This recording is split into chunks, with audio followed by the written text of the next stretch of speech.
Chapter 773. It had to be said that Naylor's escape was extremely decisive. Especially the instant judgment after his strength had risen to the peak, the powerful control of his own rationality was simply astonishing. Even Dake Dimming did not expect her sudden move. When Naylor exploded into countless bats with the power of the true ancestor's blood, Dake even thought that it was some kind of ultimate attack. He really did not expect her to escape so decisively. Even when Naylor turned into bats and frantically fled in all directions, Dake was still cautious and thought that she was baiting the enemy. If he hastily chased after her, he would definitely encounter a counterattack. However, since Naylor chose to escape, she really did not look back. Unfortunately, she could deceive the overly cautious young master, but she could not deceive the young master's maid. Outfit. Almost in an instant, Olga's body lit up with a dazzling white light, and the phantom of the Ares drilled out from the surface of the card, spreading its limbs and leaping into her body. When the star chart of the Ares constellation unfolded behind her, the pure white armor stuck close to her body and quickly materialized. The golden sacred garb, Ares Temple outfit was like a battle skirt. Coupled with a long-handled war hammer, it made Olga look more like a saintess of the battlefield, instead of a support that focused on healing. Website: https://m. Vipkanchu. VIP. Of course, every piece of the 12 Golden Saint outfits had the most basic increase in combat power. Even the Ares Temple outfit, that focused on healing abilities, was the same. Moreover, in Arvet's War God system, the 12 Golden Saint outfits was not all. A series of magic cards derived from the 12 Golden Saint outfits outfit was the essence of the War God system. After Olga finished dressing, she stretched out her right hand, and through the magic and armor characteristics, a magic card from the card pack was sent to her palm. Then, she quickly chanted. After 3 seconds, she gently threw out the magic card. Thus, this magic card named Ares Rescue Team flew out and spun. When it stopped, there was already a light door lying flat on the surface of the card. A little sheep with curly wool all over its body cautiously crawled out, looking left and right. This little sheep's wool was fluffy and round. It had a pink medical kit around its neck and a pair of angel-like chicken wings on its back. Light attribute, angel species, army card, Ares Temple restriction. Meh, heh, heh, the little sheep called out to Olga after it came out of the light door. Following Olga's instructions, it flapped its wings and turned into a streak of light, chasing after the fleeing bats. Then, the second little sheep continued to emerge, followed by the third, the fourth. The small door of light was forcefully pushed open, and even more little sheep squeezed out. One after another, they chased after the bat that Naylor had transformed into. Olga continued to summon after 3 seconds, and another 3 seconds later, she activated a limited magic card called Expanded Legion. With the support of this magic card, the light door of Ares Rescue Team suddenly swelled up by 4 times, and the number of sheep that came out of it also increased by more than 4 times. This was originally an army-type magic card and its standard magic card that was specially made for battlefield rescue. The original purpose was to save thousands of wounded people on the battlefield as soon as possible.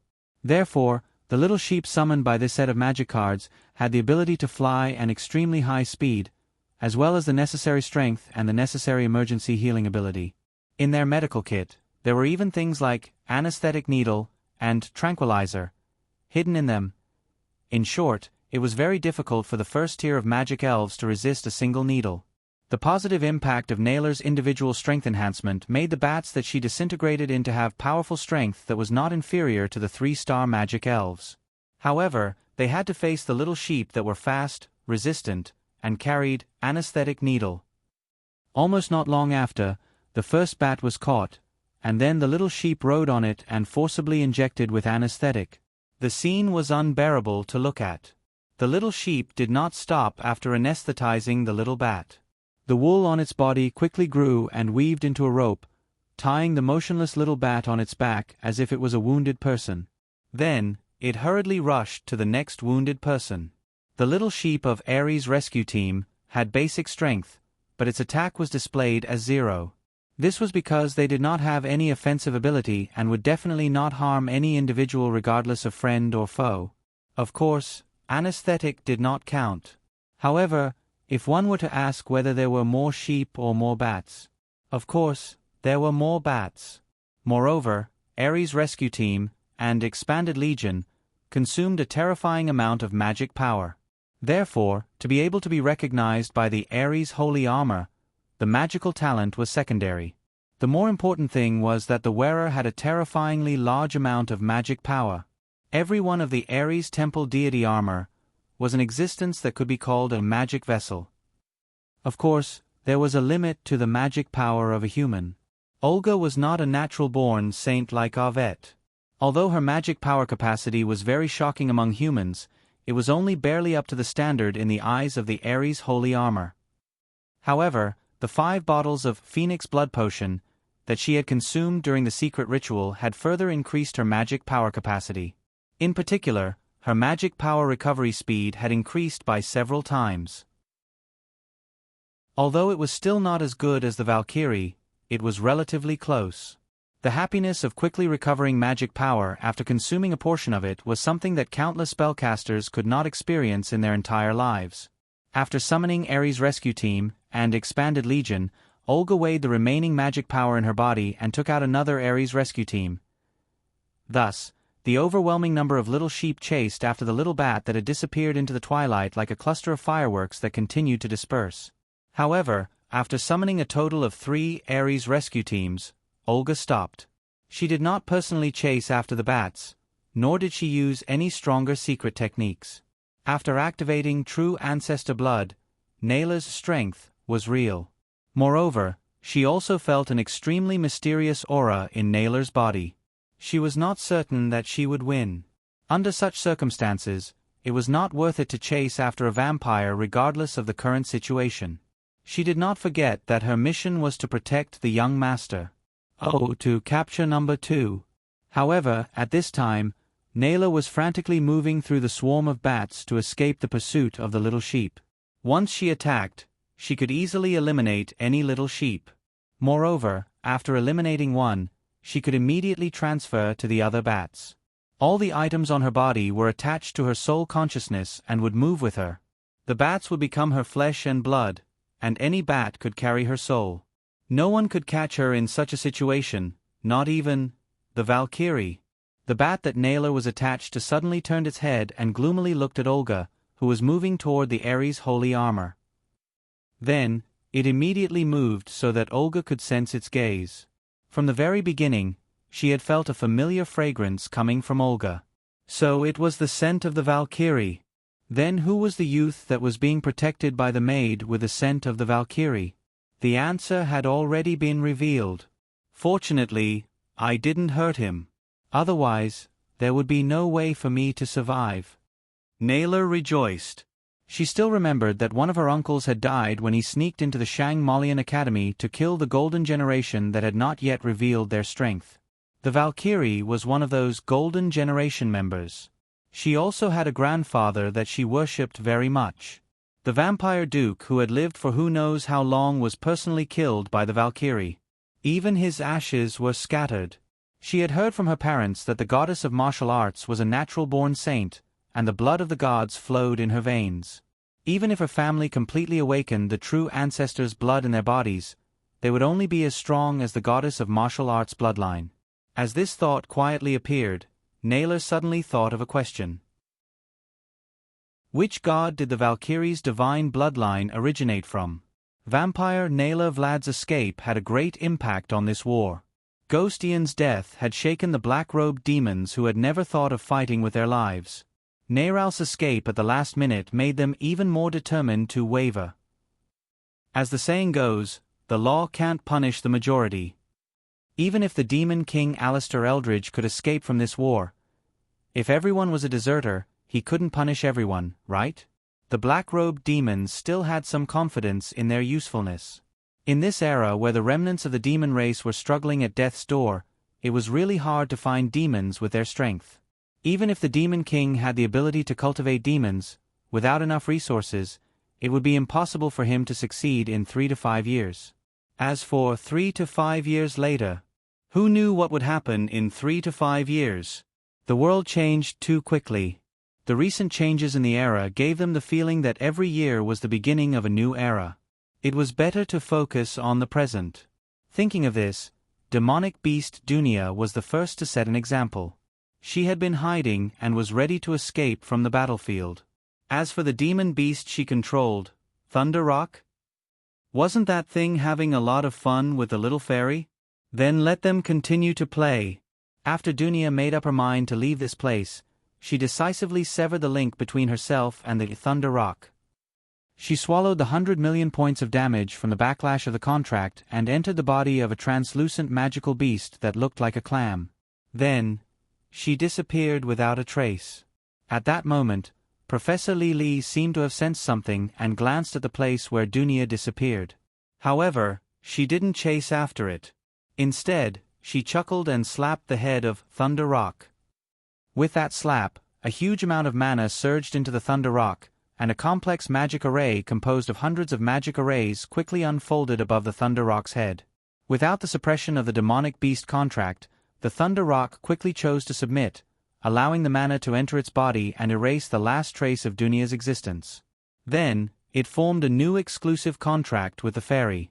Although the little fairy was naughty, it had an innate affinity and was talented in beast taming. The contract they used to sign with demon beasts was called Playmate Contract. Of course, people preferred to call it Toy Contract. The demonic beast's escape didn't attract much attention. However, the other demons had the same idea. Almost at the same time, the Stitching Corpse demon and the Deathmarsh demonic lizard moved. These two demons had no loyalty to the Demon King, and they didn't have any enmity with their current opponent. Once they decided to escape, they acted very decisively. The Stitching Corpse demon instantly activated the 4 eyes that had been hidden on its chest. These 4 eyes each came from a very powerful creature, but their abilities were very similar. They were all super eyes that could freeze space. The 4 eyes opened at the same time, and even Professor Cheong-si and the Cyborg Colossus were frozen in place. The Stitching Corpse demon didn't hesitate and broke off a transparent horn on its head, crushing it into powder and scattering it into the sky. Within the range of the powder of the transparent horn, the spatial fluctuations intensified, and the Stitching Corpse demon's figure quickly blurred as it grinned at Professor Cheong-si. However, in the next moment, its figure became clear, and its speed was extremely fast. Professor Cheong-si took a step forward, and her figure suddenly disappeared from the back of the wyvern as if she had teleported. When she reappeared, she was already standing behind the Stitching Corpse demon. She didn't have the ability to fly at this moment, but there was a flat magic elf under her feet that rippled like water due to her steps. Why? The Stitching Corpse demon immediately let out a cry. Professor Cheong-si didn't care. She opened her right hand that was equipped with a huge gauntlet and clamped down on the Stitching Corpse demon. Then, with her left hand, she quickly took out a golden pocket watch that was extremely rare in this world. It was the size of a coin. While the Stitching Corpse demon was in a daze, she pressed the watch into its back and pressed it close to its spine. Tick, tick. The hands of the pocket watch were still moving, and it didn't speed up or slow down at all. However, the Stitching Corpse demon's thoughts and actions were visibly slowing down. Only then did Professor Cheong-si reveal a faint smile. The evil element counters the super element. I thought I didn't need to remind you of such a simple principle. Up until now, Stitched Corpse Demon, Luoluo had shown all kinds of strange abilities. These abilities were distributed in almost every element, but if one looked at the essence, one would realize that the core element it relied on was still the super element.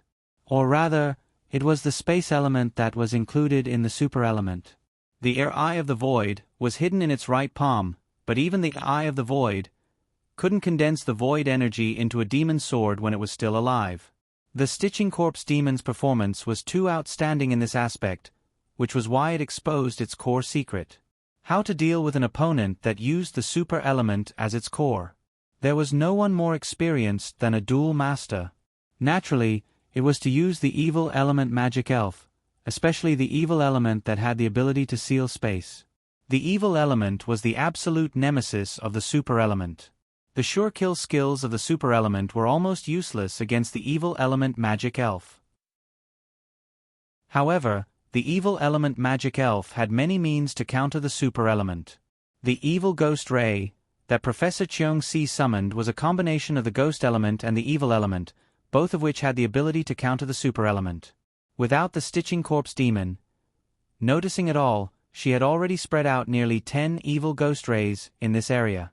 The sure kill skill of the evil ghost ray, Evil Gaze, could seal the space where the gaze pointed, making people with the ability to teleport unable to escape. This was originally one of the magic elves that had been prepared to capture number 2. He didn't expect to use it on this Stitching Corpse Demon first. However, this Stitching Corpse Demon definitely had a corresponding value.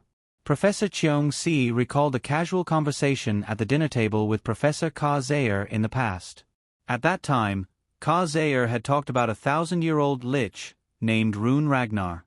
Apart from being a necromancer, Rune Ragnar was also an alchemist. It was because they shared a common language that Professor Ka Zayer was able to establish a friendship with him. And this Stitching Corpse Demon was without a doubt Rune Ragnar's creation. The golden pocket watch that Professor Cheong-si used to suppress the Stitching Corpse Demon was a birthday gift from Professor Ka Zayer. This golden pocket watch only had one use, and that was to slow down the time in the alchemy creature's body. Compared to the Stitching Corpse Demon Rollo's failure to escape, the Death Marsh demonic lizard's escape was relatively smooth. Its hidden strength was above that of City Mistress Montier Folly, and its specialization in the ground element had a restraining effect on the fire element. Although it realized that it was suppressed in terms of attack, it also had an overwhelming advantage in terms of defense. Naturally, it was able to escape with ease. However, in order to ensure the success of its escape, it still used the cicada shedding its carapace technique. It used its clay shell to resist City Lord Mordilfali's powerful attacks, and then shed its carapace unexpectedly, turning into a streak of light as a ground element demonic dragon and escaping. It left cleanly and neatly, disappearing from sight in the blink of an eye. And because it left too quickly, it only discovered after a considerable amount of time that one of its dragon horns had been cut in half by the flaming blade that pierced through the clay shell.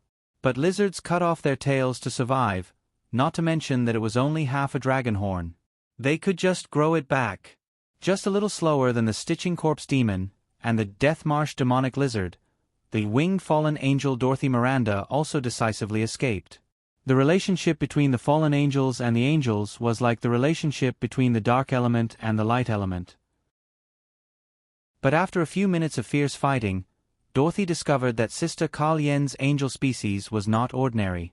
It was not purely of the light element, and it was not even a pure magic guide elf. This feeling was extremely strange to Dorothy. Because she was not an archmage, she did not know much about magic guide elves. But the interaction between their auras made her understand that the young angel she was fighting should not be a simulated life that was stored in a card. Dorothy's eyes flickered. She had many doubts about her own birth, and she had always been on the path of seeking answers. Now that this young angel appeared in front of her, it gave her an extremely strange feeling. She could not help but wonder if she could obtain some clues from her body, or if she could directly find the answer. Even so, between seeking answers and survival, Dorothy still chose survival without hesitation. Seeing that the Stitching Corpse Demon and the Death Marsh demonic lizard were about to move, she immediately raised her hand and pointed. Immediately, a black pillar of light descended from the clouds and enveloped her body. A pitch-black and filthy aura instantly erupted from within, and a terrifying and oppressive aura spread out like ripples. Sister Ka Lien's angel species suddenly frowned and formed a sword with her finger. Holy light surged out from her heart and condensed at the tip of the sword. She flapped her wings and stabbed out with her sword. In that instant, her entire body turned into a sword of light, almost immediately tearing apart the evil aura and stabbing into the black pillar of light. But what it pierced was only a piece of black feather that floated down. The flat-winged fallen angel escaped silently. Even with the young angel's sharp senses toward fallen angels, she did not notice it at all. But thinking about it carefully, the flat-winged fallen angel, was not discovered when she was hiding as a flat-winged demoness. She must have an extremely special concealment technique. Sister Carlien frowned slightly and looked around with a serious expression. Compared to the others in the professor group, her raw strength was indeed weaker, so she had to be more cautious. She did not recklessly think that the flat-winged fallen angel chose to escape. With the innate hatred between fallen angels, they should have fought to the death. But in this world, there was indeed no more fallen angels aura.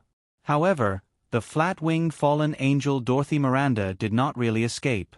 She gently landed in a corner of the city. Before her toes touched the ground, black light condensed and turned into high-heeled leather boots. The black light continued to spread upward and changed her entire body. She had already turned into a sensual and intellectual woman. Black shadows were everywhere, and the human figures were leisurely. She quickly blended into the crowd and looked up at the fierce battle in the sky like an audience. At this point, all of the black-robed demons under Alistair Eldridge's command had fallen. Among them, the Nightmare slept forever in the dream and left behind the nightmare barrier. The Lich, Ian Tucker, self-detonated and escaped, leaving behind the spectral eye. The ghost man, Vernon Electra, did not even leave behind a corpse. Nothing was left behind. The tower demon, Atta, was too muddle-headed and temporarily escaped when no one paid attention to him. The demonic beast, Tonia Alastan, escaped unscathed, leaving behind the toy Thunder Rock. The vampire Nailer Vlad successfully escaped, but most of her bat form was carried back by the little sheep. The corpse-stitching demon, Rollo, failed to escape and left behind himself. The dead swamp demonic lizard, Paul, also successfully escaped, but left behind half of the demonic dragon horn. The flat-winged fallen angel, Dorothy Miranda, made a strategic retreat. When the flat-winged fallen angel disappeared, the battle under the western sky had completely subsided. The adventurers and residents on the ground could not see the details. They only felt that since the demons were gone, the humans must have won. Suddenly, a burst of cheers followed. But soon, someone pointed out that the fierce battle on the eastern battlefield was still ongoing, and the cheers gradually died down. Although no one knew that it was the Demon King who was fighting under the sky, the fear caused by the Demon King devouring magic was still in their hearts, so the people under the sky were still trying their best to escape. The priests of the Holy Church were also under great pressure to protect the people. The war was not over, just like the demonic beast tide that was still attacking the city on both sides of the city wall. Why two sides? Because the largest wave of magical beasts in the West had already been driven back. Under this situation, Professor Stephen Harvey's undead army completely overwhelmed the demonic beasts in terms of quality and quantity. When the gap between the two sides reached a certain extent, the tens of thousands of demonic beasts became the ones being driven back instead. Countless undead chased after them and crushed them back into the depths of the vast expanse. "If it was me when I was young, you would all be dead," Professor Stephen Harvey said faintly and turned his head to look at the eastern sky. Dark clouds shrouded, thunder and lightning intertwined, but the light was even brighter. Alistair Eldridge had expected the worst before he made his move.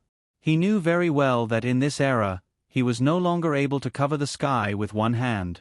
The Magus was creating a new legend.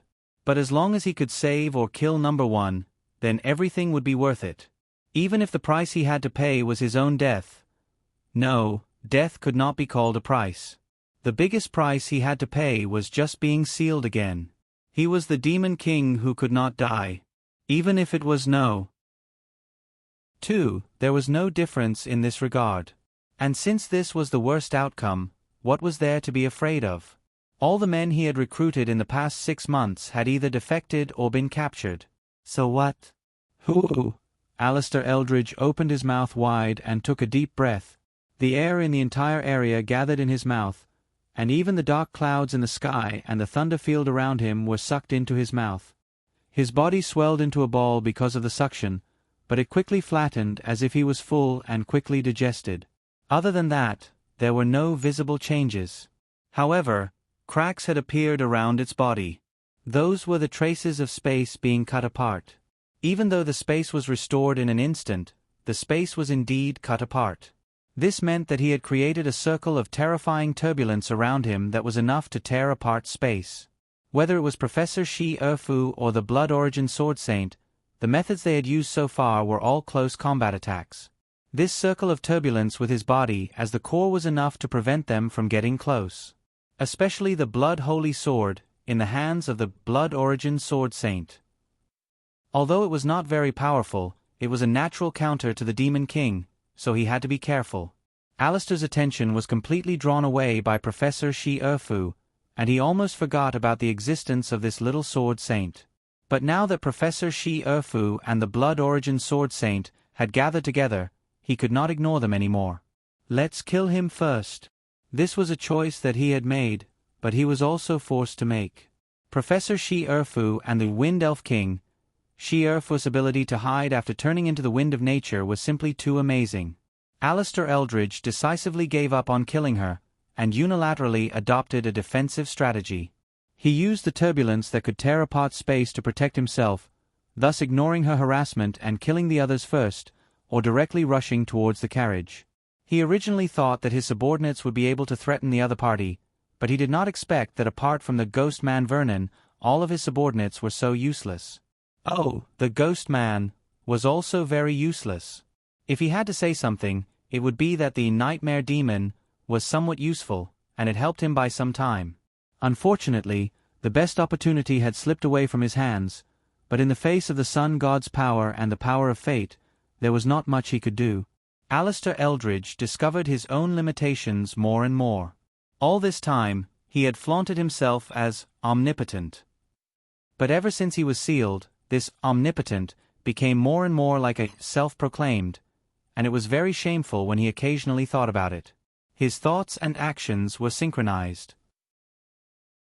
While thinking, Alistair Eldridge took a step forward, and the distance between him and the Blood Origin Sword Saint disappeared in an instant. Before he even made a move, the turbulence around him directly crashed into the Blood Origin Sword Saint.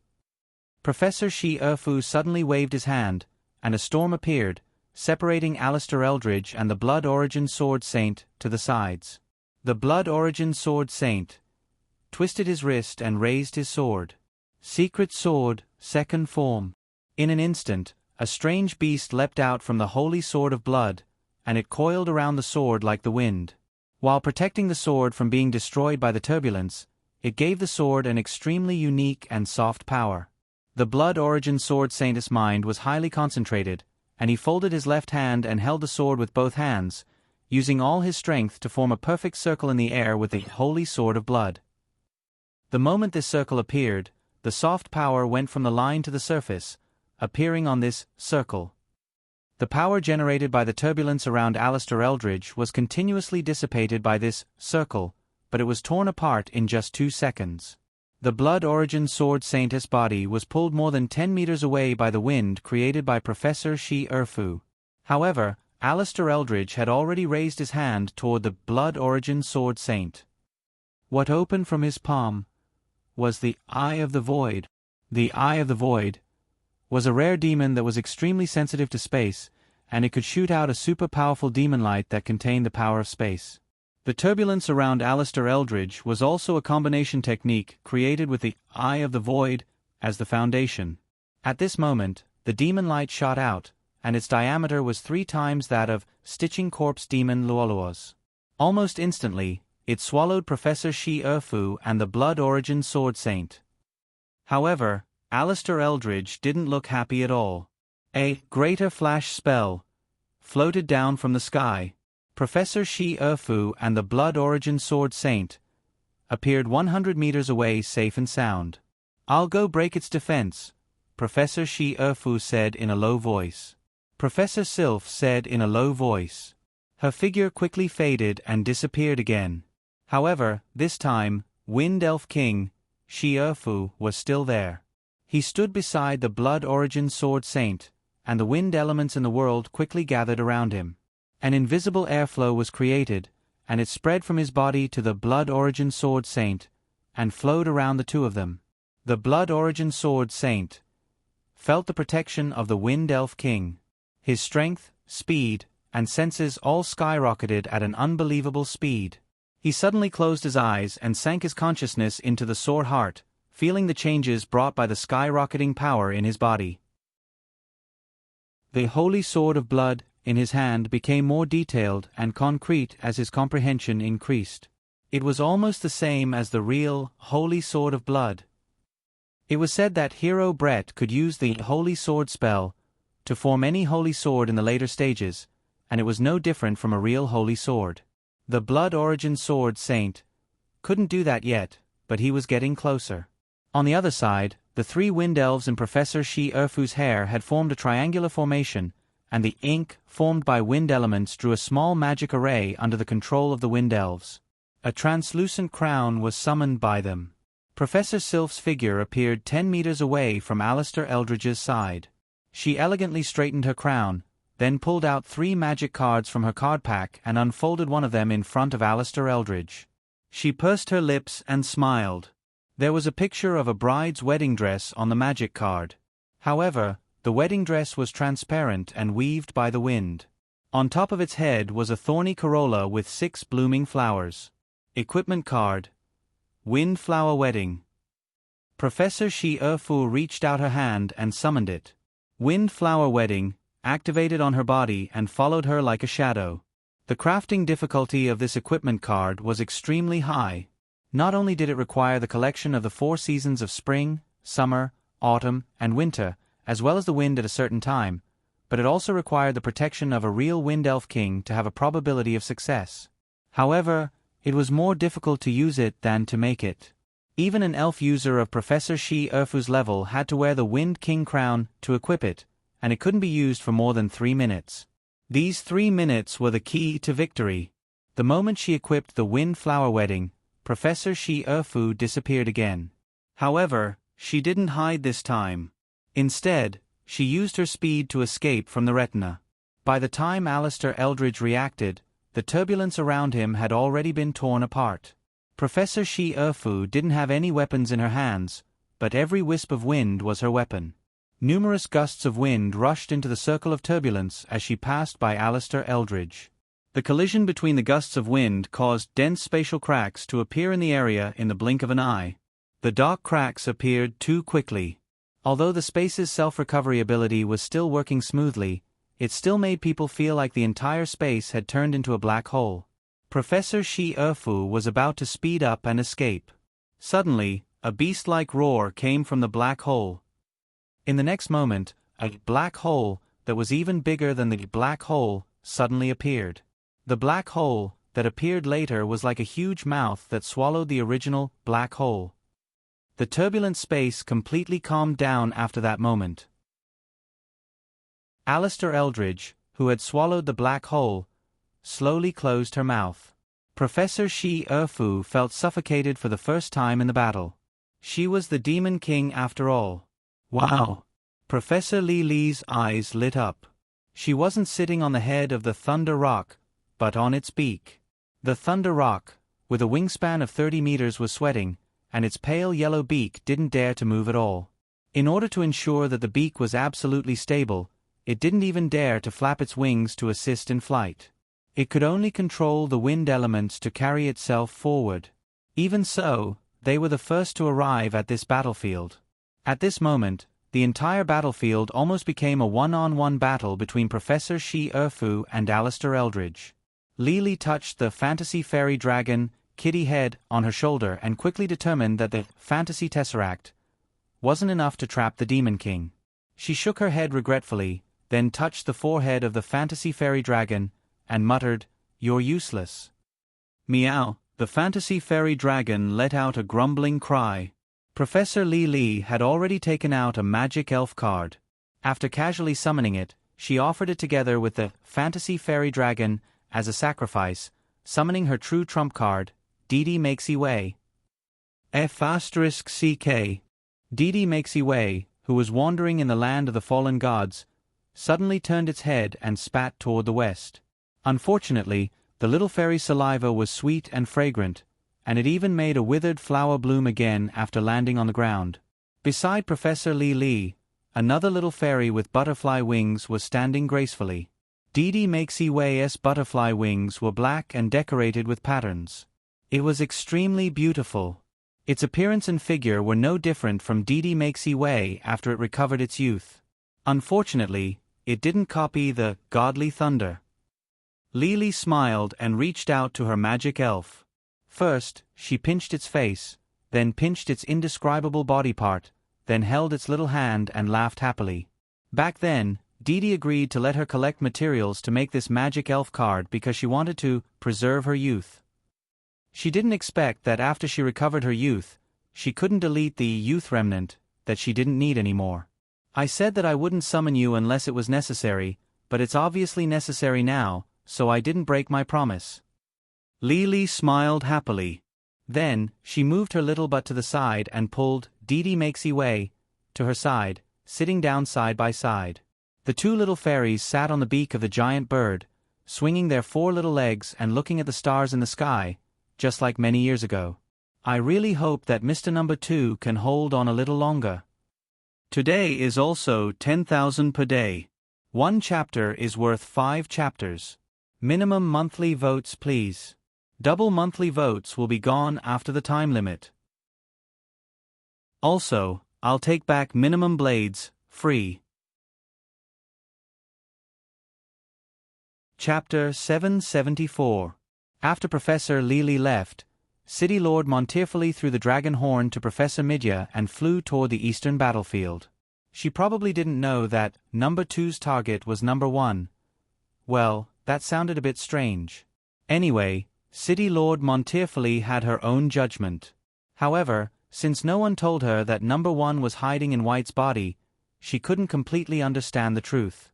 If she knew that Alistair Eldridge's target was White, who was in the same carriage as Aurora, then she probably wouldn't have rushed to help. After the war, most people were different. Even the Sun Warrior, who risked his life to kill the Demon King, had something he couldn't let go of.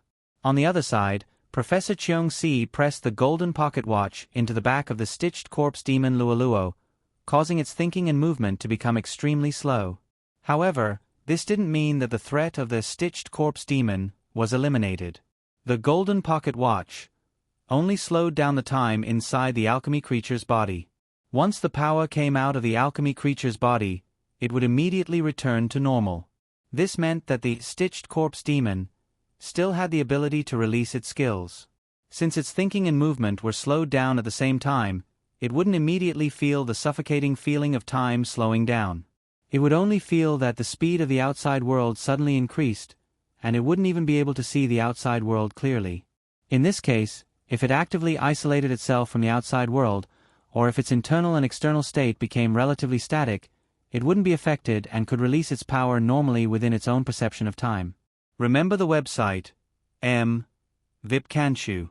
VIP. Even if this kind of power release was extremely slow to the outside world, it could still be released.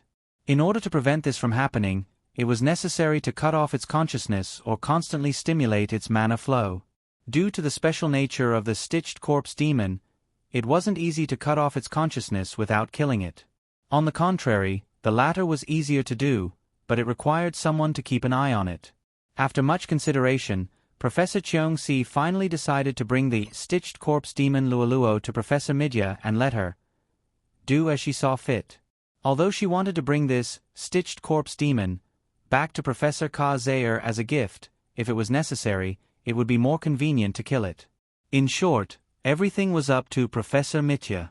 After throwing away this burden, she suddenly sat on the dragon's back and rushed towards the eastern battlefield with the mechanical colossus. Thus, on the western battlefield, only Sister Ka-Lien and Dake's group were left.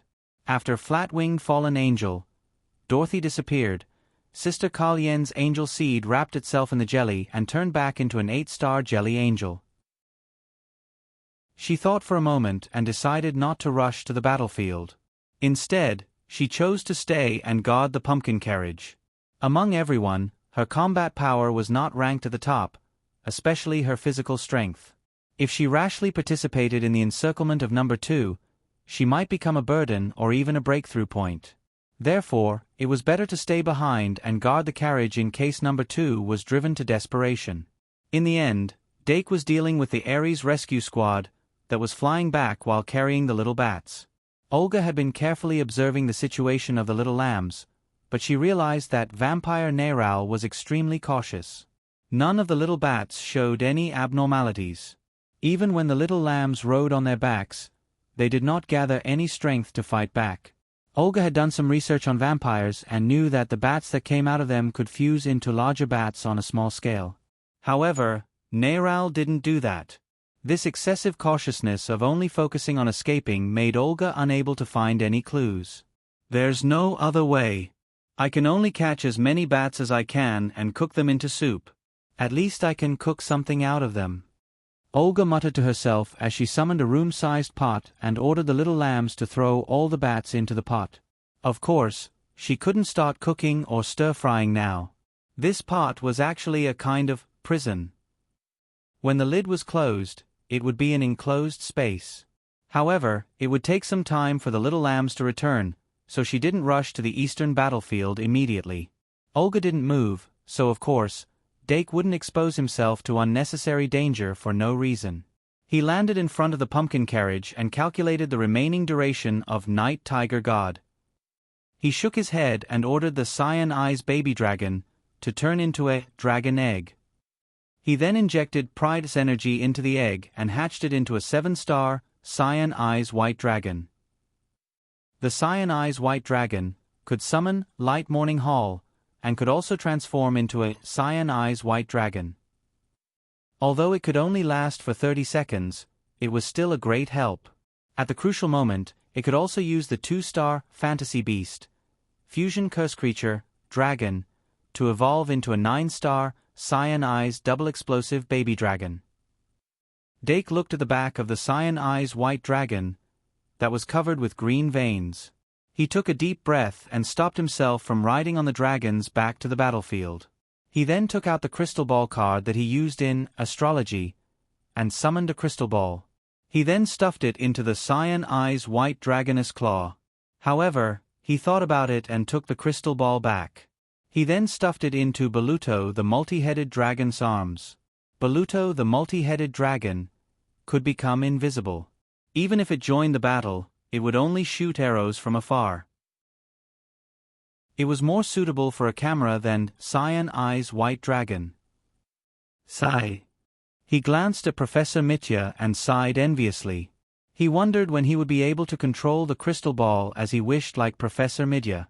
After that, he gave the Cyan Eyes white dragon and Baluto the multi-headed dragon a mission to rush to the battlefield.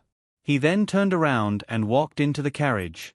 The dead swamp demonic lizard's demonic dragon horn was already placed in the carriage. Aurora's 2 little elves were sitting on the slide on the demonic dragon horn. A crystal ball with a diameter of more than 1 meter was floating in the air. The view in the crystal ball kept moving. It was probably transmitted by Professor Mitya. Ophelia, White Gouda, and Aurora were sitting around the huge crystal ball. They had different expressions on their faces as they observed the changes in the crystal ball.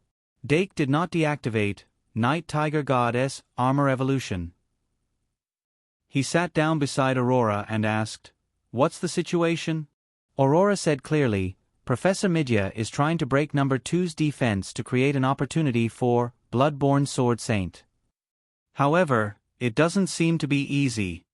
The crystal ball showed the ferocious appearance of Alistair Eldridge closing his mouth after swallowing the black hole. Professor Shi-Fu paused for a moment. However, he quickly reacted and quickly ran away to distance himself from Alistair Eldridge.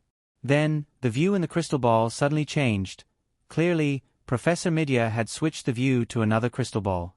In that crystal ball, the Bloodborne Sword Saint, who was receiving the Wind Elf King's protection, was shown. Then, it showed the Thunder Rock that was steadily flying over. Then, the view zoomed in and focused on the Thunder Rock's beak. It continued zooming in and showed Professor Li, who was the first to arrive at the battlefield.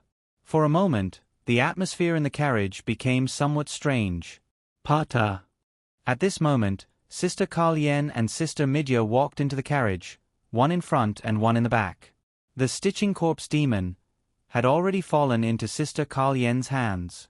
After the two of them sat down, Sister Midya could not help but ask, "What did Li Li summon?" Sister Kalien said, "It's another little fairy. It seems to be a magic guide fairy created with Didi as the model." The corner of Professor Midya's mouth twitched. "But this is a 12-star magic guide fairy, right?" Sister Kalien said, "Little fairies are a legendary race, just like giants. It's normal for them to be stronger." Professor Midya asked, "Who is Didi?" Sister Kalien said, "Professor Didi Makes Wei, the former president of the Fool's Yard. You came late, so it's normal that you don't know him." "I've heard of his name," Professor Midya said. Then, she switched the view and continued to observe. She only asked about Didi's identity and did not pay attention to why Professor Li Li just sat on the beak and swung his little feet after being summoned. After all, he was a little fairy, and everything he did was reasonable. Soon, the image of City Lord Mondifili was reflected in the crystal ball. Aurora immediately became nervous, and her little fists were tightly clenched. Dake patted the back of her hand, indicating that she should not be nervous. At the same time, through his crystal ball, he gave the order to Cyan Eyes White Dragon to support City Lord Mondifili. Although the Sun Warrior was brave, it was still slightly inferior in a battle of this level. However, Professor Cheong-si, who followed closely behind, made everyone feel a little relieved. Thinking about it carefully, the lineup of the final battle with the Demon King at the end of the war was more or less like this. Of course, the premise was that Professor Li Li would not be there holding hands and laughing with his little feet up. Nowadays, legends about the final battle were everywhere, and it had been adapted into various songs and dances by major theater groups. However, there were different opinions, and there would be one or two changes in the version every once in a while. Only the library of the Shang Malian Academy had a more detailed and reliable record. Also, in the History of Magic class, Professor Ryan Hux also specially talked about that battle, so the students had a deeper understanding of it. There were many people participating in that battle, and it was not as simple as one or two small teams. Moreover, their opponent was not just the Demon King. There were many powerful demons on the Demon King's side. In fact, the battle scene was extremely chaotic, and there was no possibility of a unified command. However, the only thing that could be confirmed was that those who were qualified to refer to it were the most powerful people in the world at that time. The hero, Valkyrie, and Saintess of the battlefield were the three most outstanding human representatives. It was hard for humans born in a peaceful era to imagine the warriors at that time who were willing to sacrifice themselves. In that fierce battle, there were no barriers between the hundreds of races, and there was no scheming between the forces. Everyone only had one goal: to defeat and seal the Demon King. The hero was on the verge of death several times, and it was only because of the Saintess of the battlefield and the Valkyrie, who had changed into the Ares holy armor, that he was forcefully pulled back. That was how the hero sacrificed himself to severely injure the Demon King, and everyone worked together to seal him. If it weren't for their cooperation in that chaotic situation, the hero would have died long ago, and the situation on the battlefield would not have been broken so quickly. In the end, even if they could have obtained the same victory, the number of people sacrificed in that battle would have increased exponentially. No matter what, hero Brett God's sacrifice did save many people. Compared to back then, Professor Shi Erfu, Professor Cheong-si, and Professor Li Li were all powerful people at that level.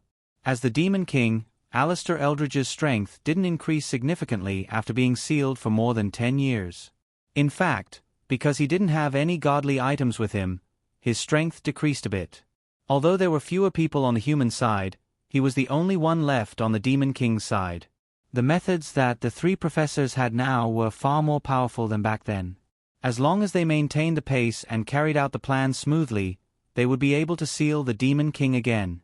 Dake closed his eyes and connected his mana to the crystal ball, allowing him to see through the crystal ball.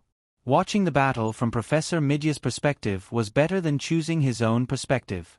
According to the instructions, the Blue Eyes Sub-White Dragon chased after Castellan Mordilfili and fought side by side with her. The multi-dragon Baluto quietly flew to Professor Li Li's side. While it was safe, it also tried to figure out Li Li's thoughts. However, As soon as the multi-dragon Baluto appeared, it turned into a long pillow and was placed on the legs of two little fairies. It was so happy that it didn't want to go home. It raised its belly and meowed as it enjoyed the touch of the four little hands. It almost dropped Dake's crystal ball. Even so, the crystal ball could only be used to look at Li's face. Dake's perspective became extremely narrow. He suddenly opened his eyes and chose to give up. I'll just watch Professor Midya's crystal ball with everyone else, Dake thought to himself. After Alistair Eldridge swallowed the black hole, the situation on the battlefield slowed down a bit. It seemed to be digesting something.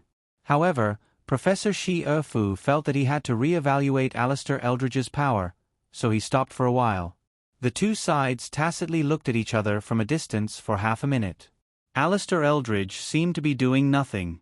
However, Professor Shi Erfu was waiting for reinforcements. Castellan Mordilfili came with a ferocious momentum. When she was about to approach, she began to accumulate power. The flaming sun elf combined with the sun-chasing giant's bloodline caused her entire body to ignite with high-temperature flames that soared into the sky.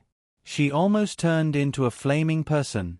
Naturally, the Castellan's robe that she didn't have time to change out was turned into ashes. However, there were flames surrounding her body, covering her important parts so that no light would leak out. Unfortunately, she couldn't activate the sun god's power like Aurora, nor did she gain the favor of the Fire Elf King. However, her aura still brought about a dawn-like will to this battle. Among the citizens who were looking up at the battlefield on the ground, some recognized the Castellan's fighting posture. They couldn't help but spread the word and exclaim. In the blink of an eye, large groups of people knew that the Castellan had also joined this most crucial battle after obtaining a victory. With the radiance of Castellan Mordilfili, the citizens of the City of Freedom seemed to have a backbone. Even if there were occasional omissions in political affairs, the Castellan was only the son with great leadership in battle. Her joining in represented victory in many people's hearts. Professor Shi Erfu saw Castellan Mordilfili's reinforcements and blew out a gust of wind with a thought. That gust of wind elf's blessing drilled into Castellan Mordilfili's hair. Instantly, with the help of the wind, the fire suddenly soared. Castellan Mordilfili completely turned into a human-shaped rocket, dragging a long trail of flames as she crashed into Alistair Eldridge. Alistair Eldridge suddenly turned his head. His right hand turned into a water dragon, fiercely grabbing at Castellan Mordilfili. Boom! Steam blew out. The reverse fire attribute broke through the head of the water dragon that wrapped around the giant palm. Alistair Eldridge was forced to retreat. There were already scorch marks on his palm, and his entire arm was under great pressure. Ha! Castellan Mordilfili roared. She unleashed a furious barrage of attacks on the culprit who had indirectly caused the deaths of many of the higher-ups in the City of Freedom. Flames burned all over her body. Every punch, every elbow, and every kick was fueled by the explosion of flames.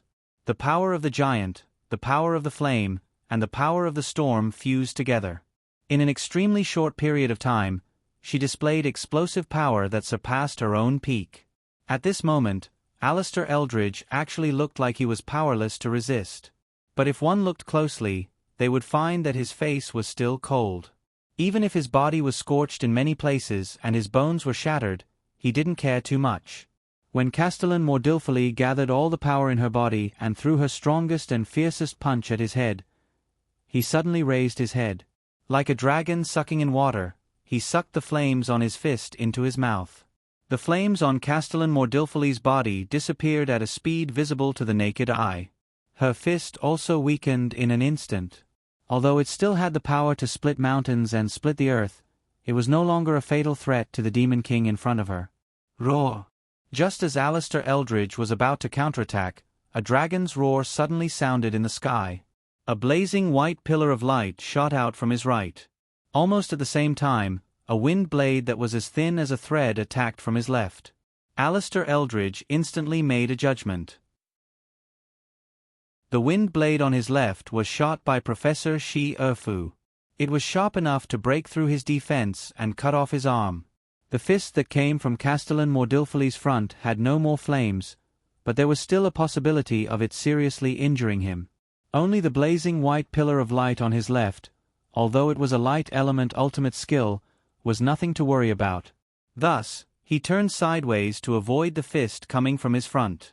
He waved his hand to bite the wind blade on his right and used his back to take the white light on his left. Sure enough, the white light only burned his skin and damaged his flesh a little. It healed in a matter of seconds, but it didn't heal. The grayish-white destructive factor covered the surface of the wound, preventing it from healing. Alistair Eldridge suddenly felt a sense of danger in his heart. Then, he was hit in the chin by Castellan Mordilfally's quick right hook. Ha! Mordilfally, who felt that her energy was extremely weak, didn't follow up with another attack. She retreated at an extremely fast speed. She needed some time to recover her energy. The moment she retreated, a storm swept over. Professor Shi Erfu took over her position without any delay.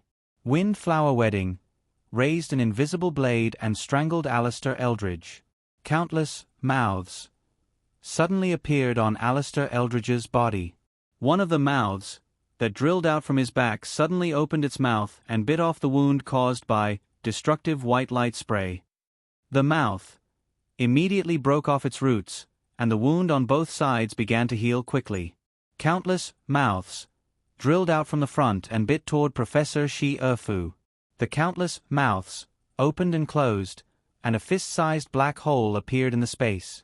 Windflower Wedding's invisible blade couldn't break through. Boom! Thunder suddenly sounded above his head.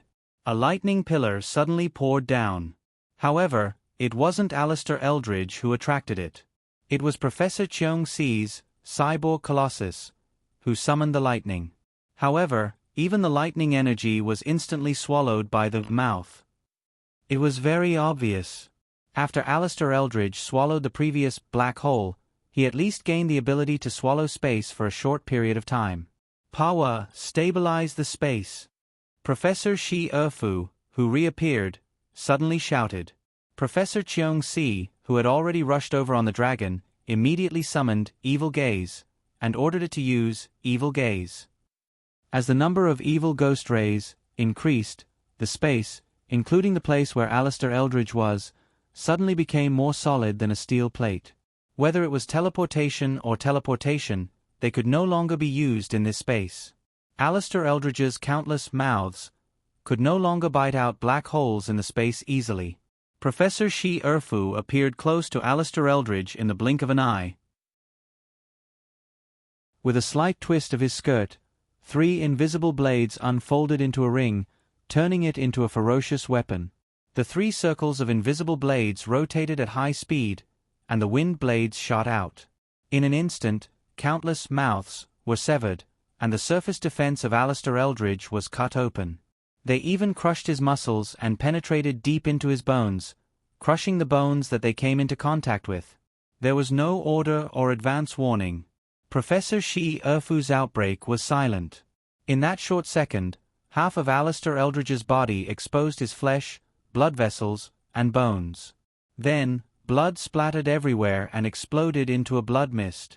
The blood mist contained highly toxic poison, but Professor Shi Erfu's body had already formed a small independent space that was completely isolated from the outside air. No matter how deadly the poison was, it couldn't penetrate it. Her eyes shone brightly, and a magic card in her arms was instantly activated. The moment Professor Cheong-Si arrived, she had already entered the planning stage. In the name of Sarah Shi Erfu, I summon Contract Shackle. Contract rune suddenly shot out from the surface of the magic card and directly imprinted on the half of Alistair Eldridge's body that was rapidly healing. A moment ago, Alistair Eldridge still had some leeway that the situation was still under control, but now he was completely enraged. A sense of fear suddenly surged out from the depths of his soul, and he could not help but want to suppress it, but he could not. Since the moment he went against Professor Shi Erfu, he was completely in a state where he could not use his strength. This feeling was very bad, so he was eager to break the situation and put in a lot of effort to do so. However, the other party obviously came prepared and was very clear about his background. All of his methods were either avoided or blocked. Now that the other party suddenly exploded, he actually had a rare feeling of powerlessness. The last time he had this feeling was when he faced Hero Brett God's Holy Sword Reincarnation, or Valkyrie Yvette St. Diming's 12 Zodiac Exclamations. He did not expect to experience this humiliation again after escaping from the seal for less than half a year. Alistair Eldridge's soul collapsed to the limit in an instant. The remaining half of his body was entangled by thunder, ice crystals, and rock snakes as he tried his best to resist the 3 invisible rings of Wind Flower Wedding. He successfully blocked Professor Shi Erfu's next attack, but the next moment, Contract Shackles was planted on him. Feeling the power of the Contract Shackles, a little doubt flashed in Alistair Eldridge's heart. There were thousands of types of contract-type spells, and this, Contract Shackles, was only one of them. The effect it had was limited, and it could only allow both parties of the contract to share the same positive or negative effects in a short period of time. This thing was originally used to save lives. It could split the effect of a 100% instant death spell into 2, so that both parties of the contract would only receive 50% of the effect. Thus, it became one of the standard methods to break instant death spells. Moreover, this contract divided the negative effects equally and calculated the true damage according to each party's resistance to the effect. As a demon lord, Alistair Eldridge's resistance to any negative effects was extremely high, and a few of them were even to the point of full immunity. Therefore, even if one wanted to use this Contract Shackles to attack him indirectly, it would be difficult to do so. Moreover, the contract was here, but where was the covenant? Alistair Eldridge realized that he did not find the covenant rune. However, through the crystal ball in Dolan Baluta's arms, Dake Dimming saw Professor Lely stick another, Contract Shackles, magic card on Didi Makesiway's forehead like he was pasting a note after losing a card game. Then, Professor Lely sighed and said, "Disintegrate." A faint smile appeared on Didi Makesiway's face, but that smile collapsed like sand in an instant. Its whole body disintegrated in an instant, turning into the smallest particles and dissipating with the wind. Alistair Eldridge inexplicably felt a trace of sadness, and then his heart, which was mixed with anger, doubt, and sadness, collapsed at the same time. Half of its body did not collapse like Didi Makesiway, but it was still torn apart. Inside the pumpkin carriage, Professor Midya had closed her eyes, and the crystal ball in the carriage was fixed on Alistair Eldridge's point of view. Alphalia and Sister Kal-Yen looked solemn, and they were ready to protect Alistair at any time. Professor Midya's right hand was in the middle, and there was a magic card between her index and middle fingers. There were 2 lines drawn on the surface of the magic card. One was a blue line, and the other was a red curve. The 2 lines were parallel at first, but they suddenly curved at the end. It was called Great Prophecy. In a flash, Bloodborne Sword Saint opened his eyes. Wind Elf King, Shi Erfu, whispered in his ear. After receiving Wind Elf King's blessing, the sword will on his body was so sharp that it was almost illusory. From afar, it looked like a sword-shaped shadow wrapped around his body. The bottom of the sword-shaped shadow was blood red, and the color in the middle gradually faded. The tip of the sword was completely transparent. The holy aura condensed and did not disperse. Instead, it was completely integrated into the sword will. The Bloodborne Sword Saint's body flashed, and he instantly disappeared into the air. Alistair Eldridge did not die after he was torn apart. In fact, even if he did not use a vessel to reincarnate, his vitality had already reached an inhuman level. The wound on his upper body, which had been torn into a bloody mist, was still healing. There were also blood threads connecting his torn body, and he was about to reconstruct it. Even the blood that had splashed out was flowing back. It would not take much time for him to recover to this state. This terrifying immortality was his biggest reliance. Professor Shi Erfu casually threw away the contract shackle and took out a golden ball from his pocket. He injected magic into it and activated it. However, his body moved slightly, and there was a small distance between him and the sword. A sword aura pressed down from the sky, and it passed by his body with a trace of blood-red wind. When the Bloodborne Sword Saint's figure appeared, Blood Holy Sword had already passed through Alistair Eldridge's broken body, which was connected by blood threads. Secret Sword, Ninth form. Roar. A dragon's roar that was even more deafening than thunder suddenly exploded in the sky. The dark clouds in the sky dispersed, and the moonlight and starlight shone on the world. Standing on the ground, one could only see a dragon-shaped shadow that was almost 100 meters long whizzing by and swallowing the demon who had brought blood and terror. The dragon-shaped beast wrapped tightly around the blood-holy sword of the blood-born sword saint, and the power of the holy sword solidified, and the image of a giant dragon appeared in the sky. Alistair Eldridge's consciousness, which had been relatively clear a moment ago, instantly fell into chaos. His aura was extremely weak, and the holy sword's natural suppression suppressed his magic power and consciousness to the bottom. At that moment, he almost thought that he had died. However, Professor Shi Erfu grasped the situation perfectly, and Wind Elf King, Shi Erfu, returned to her side. She chanted the sealing spell to Alistair Eldridge, who was on the verge of death. The golden ball in her hand, the orb of truth, that Professor Ka-Zayer had personally created, lit up. A small circle appeared in the middle of the orb of truth, and then with this small circle as the center, a straight line extended out to both sides. When the line opened, the sealing power fluctuated. Professor Midia was fully focused, and she activated Great Prophecy at almost the same time. The trajectory of fate was stirred up, and the development of the situation slightly deviated in the direction that the caster wanted. Alistair Eldridge's last line of escape was sealed. The sealing power of the Orb of Truth instantly exploded, and it released a powerful suction force. Without any suspense, Alistair Eldridge's remaining body was sucked in. The Orb of Truth slowly closed. Caught you. Demon King number 2. Professor Midia revealed a sincere smile. Dake Dimeng had a strange feeling of catching a Pokemon with a Pokeball. Professor Shi Erfu was still cautious, and he was fully focused on checking whether the Orb of Truth seal was perfect. Bloodline Sword Saint took a deep breath, and a gentle smile appeared on his face. Then, his body collapsed and turned into magic starlight. Wind Elf King, Shi Erfu, reached out his hand and caught the holy sword curse that was falling down. Professor Cheong Si stood on the flying dragon, and the 5 fingers of his mechanical arm stretched out as if he hadn't had enough. Professor Li Li turned over and sat on Duolong Baluto's belly, forcing it to fly over. Green Eyes Inferior White Dragon flew below City Lord Montefiore, giving the exhausted City Lord a place to rest. In the pumpkin carriage, White Gouda asked nervously, was the seal successful? Alphalia looked at Bloodline Sword Saint, who had returned to the magic card, and said, it should be successful. She had never seen the Demon King sealed, but she could feel that the aura that she loathed had completely disappeared. Professor Midia opened her eyes and carefully put away the Great Prophecy. There's no what if. In other words, there was no mistake. With the confirmation of the astrologer, everyone in the carriage couldn't help but breathe a sigh of relief.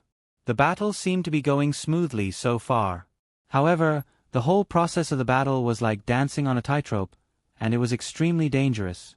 Other than Professor Li Li and the maids, almost everyone had given it their all. Although the Demon King's strength was expected, the strength of the demons under him was unexpected.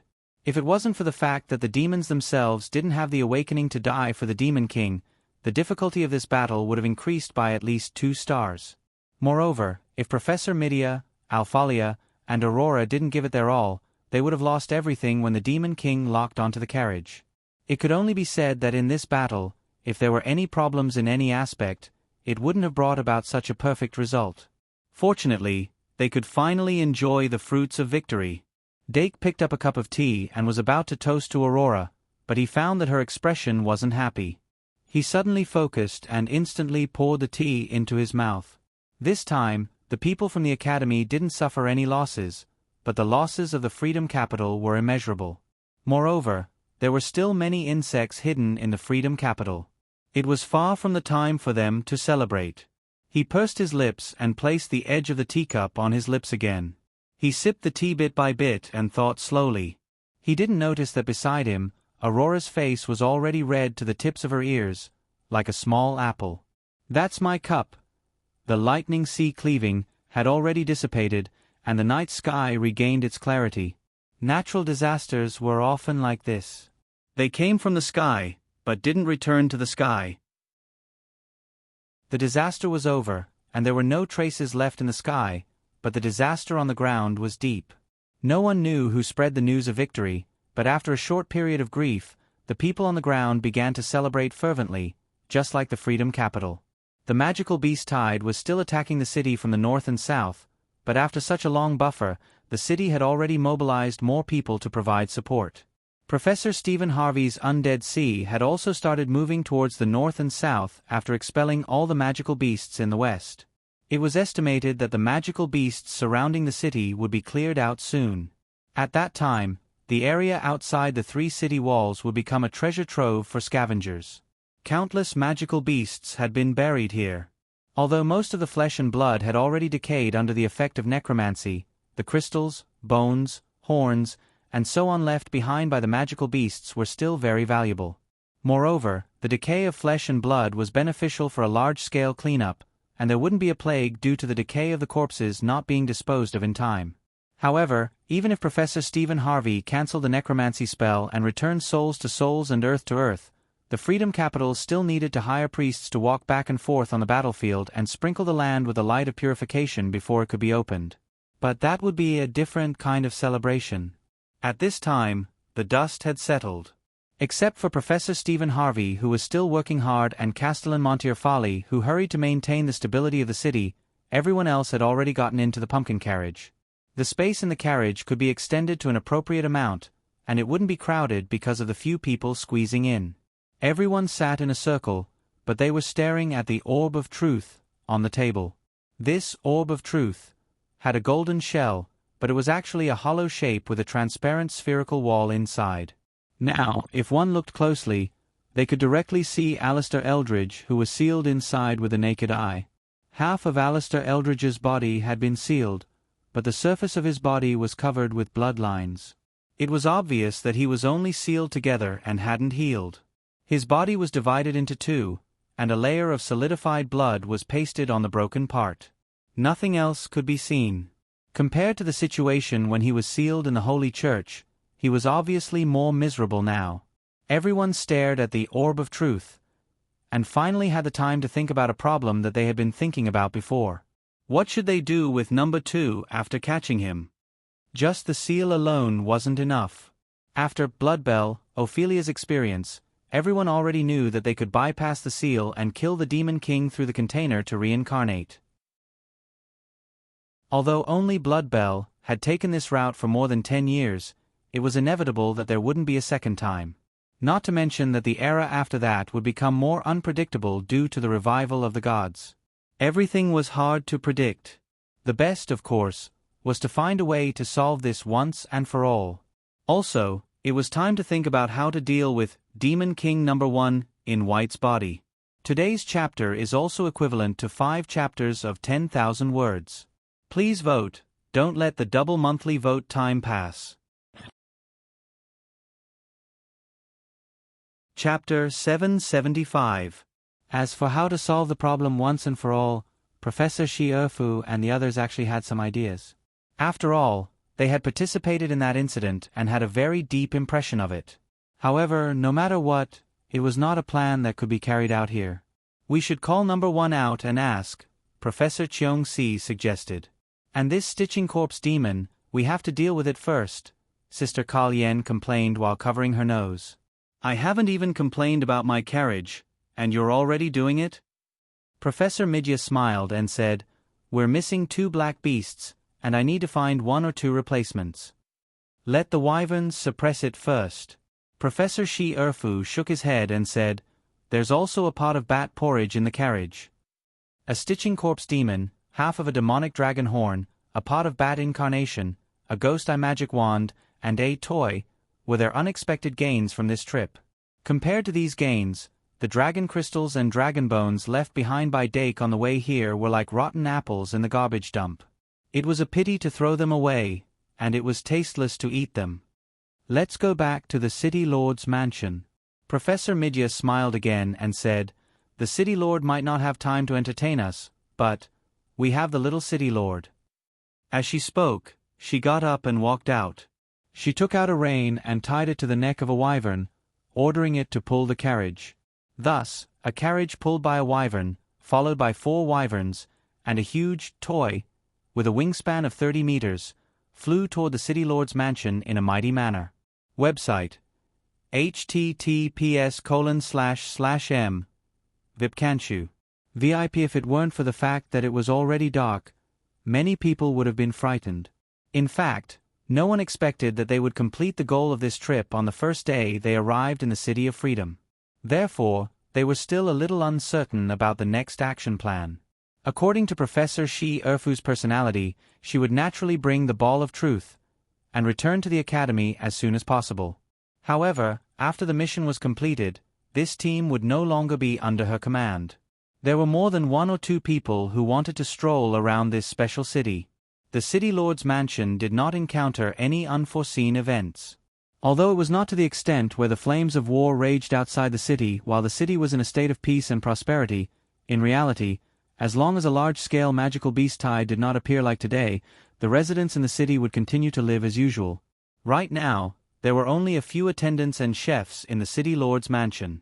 They were only worried for a while, and that was it. When the flying dragons landed one after another, someone quickly came to welcome them.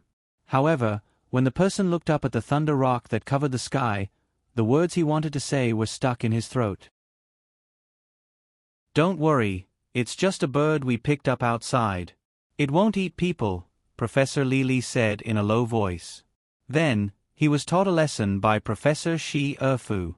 Dake, on the other hand, quickly returned to his assigned room and hugged Auntie Harpy, who was flying towards him. Of course, he couldn't bring Auntie Harpy with him when he was in danger. Therefore, he left Auntie Harpy, Little Magnetic Monster, and Little Devil in the room from the beginning. Now that he had returned to the City Lord's mansion, he immediately went to the room to pick up the 3 little guys. Then, he gathered with everyone in the previous conference room. Professor Shi Erfu summoned 2 wind elves and had them fly around the conference room to form a circle of enchantment. Aurora was not here. As soon as she arrived at the mansion, she began to prepare dinner. At this moment, she should be in the kitchen. "Let's deal with this stitching corpse demon first," Professor Shi Erfu said. "Seal your 5 senses." Everyone looked at each other and finally focused their attention on Professor Cheong-si. Whoever picked it up would deal with it. Professor Cheong-si frowned slightly and took out a magic wand. He pointed at the stitching corpse demon and used all kinds of magic to wrap it up into a colorful dumpling. Then, Professor Shi Erfu took out the switch and turned to White. White sat on the chair obediently and didn't dare to say anything. When the hat on his head turned from green to red, the second consciousness was switched out. Probably because it was used to it, the second consciousness was very calm. Also, because it was night, it was difficult for it to sense the existence of number 2. It still didn't know what happened in the Freedom City tonight. It also didn't know that the last rescue it had been thinking about was locked in the poof ball, the Truth Orb. Professor Shi Erfu frowned and took out the Truth Orb. Holding it in his palm, he asked, "Look at what this is." "What?" "A golden King Chiu." The second consciousness replied subconsciously. When it said the word ball, its whole body trembled. Fantasy Beast, Goddess of the Heart's Eye, walked out from behind and said calmly, "It's confirmed. It's the so-called comrade it has been sensing." The second consciousness trembled and immediately cut off a thought that had just appeared. It struggled on the spot. "The half-life you promised." Professor Shi Erfu nodded and said, "Yes, I'll keep it for you." Then, she pressed the switch, and watched as White's hat turned from red to green. Then, she said, "It seems there's no problem?" "It's good that it's confirmed," Professor Midia said. "Then, about the issue of how to deal with number 1? Professor Shi Erfu said, "If possible, of course, it's to cut it out from White's body as soon as possible. It should have no value anymore. I mean, number 3 won't appear, right?" They didn't forget the dual apocalypse of Dake and Eudora. However, no. 1 indeed didn't sense the existence of anyone other than number 2, and there was no sign of number 3, beside number 2. All kinds of phenomena could only be deduced. Either the number 3 of Apocalypse didn't refer to the 3 demon kings, or number 3 hadn't appeared yet. After all, the time for Apocalypse to come true was most likely after the beginning of the second semester. It was just a small long vacation between 2 semesters, and the timing didn't match. Since they had captured number 1 and number 2 in advance, the prophecy of Apocalypse might have changed because of this. Basically, this was what a prophecy was. Sometimes, a prophecy would become a part of the future. Sometimes, a prophecy would be independent, making it an important factor in the future change. Fortune tellers couldn't tell at all. Those who were affected could only wait for the dust to settle before they knew if they had successfully changed their fate. For the possibility of number 3, they could only be as cautious as possible.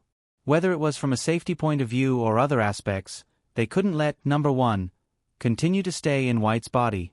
Moreover, if the follow-up plan could be realized, it was not impossible to continue to locate number 3 after it appeared. There weren't many objections to this matter, and Ophelia had an urgent need for it, so it was quickly passed by a collective vote. The only problem was that 2 of the executors, Professor Stephen Harvey and Professor Ka Zayer, weren't present. In short, after they made the decision to precisely cut number 1 and White's souls, they came up with plans for how to deal with number 1 and number 2. Dinner was ready, and Professor Shi Erfu removed the wind barrier. Everyone chatted and laughed as they ate. Laughter lingered in the air as the night deepened. Sorrow would always be healed. December 28th. Counting carefully, it had only been 2 days since the end of Christmas. Dake woke up later than Little Auntie Bird. He moved Little Auntie Bird, who was incubating on his face, away and wobbled out of bed. At 11 p.m. last night, Professor Stephen Harvey returned from outside and brought the good news that all the demon beasts had been driven away. Then, everyone returned to their rooms in peace. However, the chaos in the Freedom City didn't end because of this. Night was the best time for evil to flourish. From last night's battle, the demons realized that they had been completely defeated and chose to escape at night almost at the same time. Even though all the gates of the Freedom City were tightly shut, snakes had snakes and rats had rats. They would find a way to pass through the city walls. Of course, City Lord Montefiore wouldn't let the demons who had invaded the city escape so easily. She immediately organized all the troops that could be organized in the city, and put up a bounty on the demon remnants in the Association of Adventurers. Then, she took the unintelligent, illusory beast, goddess of the mind, and swept through the city. Without the Demon King and the black-robed demons, the ordinary demons weren't her match at all. She was extremely ruthless when she swept through, burning countless demons to death in one night. Even when the sun rose the next day, she didn't have any intention of stopping. However, the Sun Warrior spirit and physique were enough to support her for several days without sleep.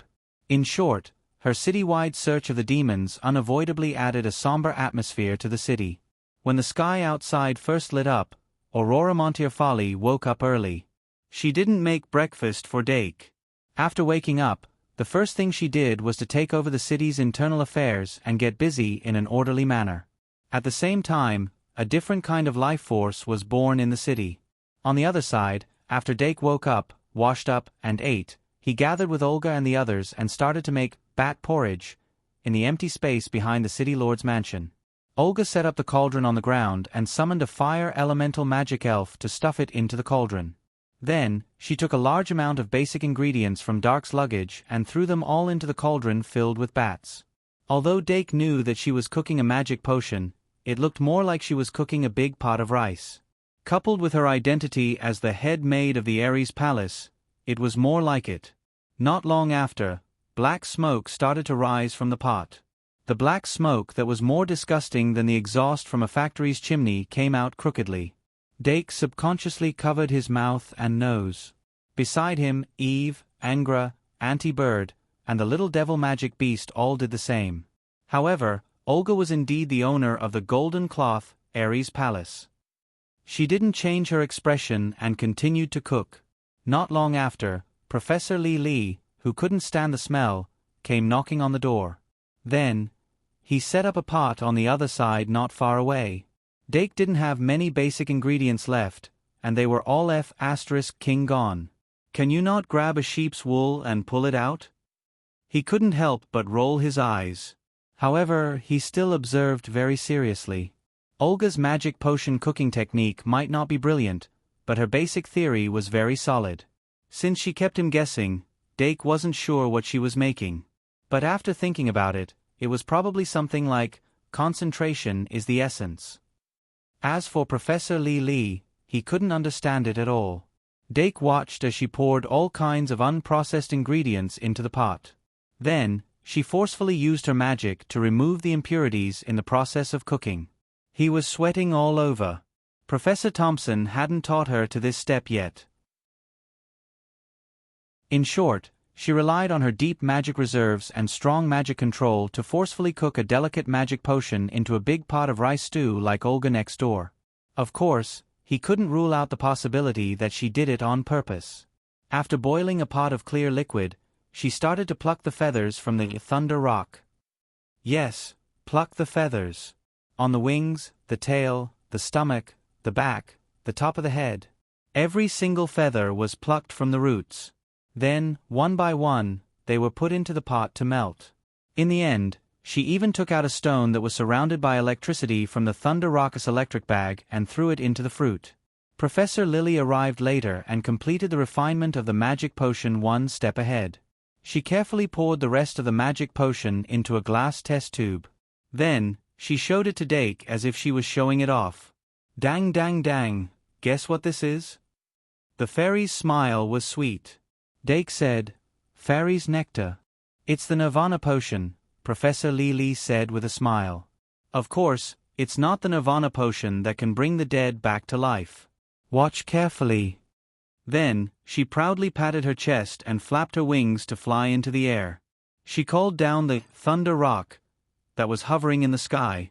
Accompanied by a thunderous roar, the Thunder Rock swooped down. Professor Li casually threw the test tube wrapped in magic into the Thunder Rock's mouth. With a crack, the test tube was bitten into pieces.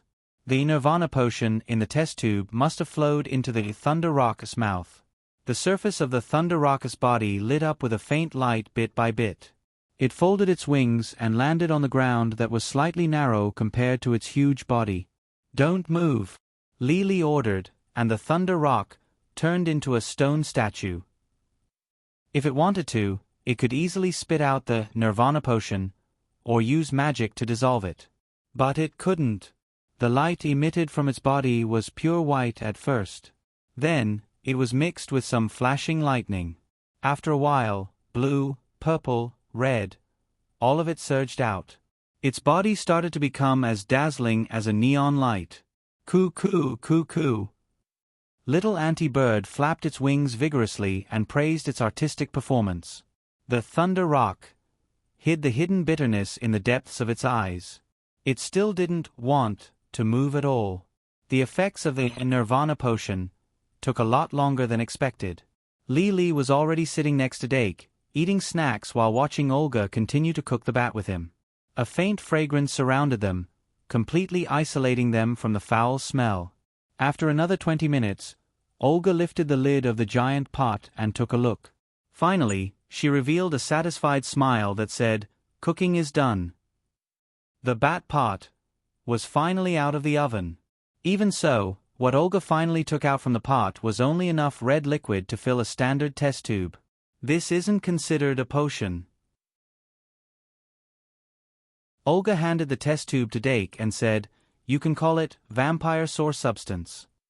Dake was confused. Vampire source substance. What is it? That's right. I've never heard of it. Li agreed. Olga patiently explained, "This is the name I came up with myself. Basically, it's the essence of a vampire condensed into a test tube like this.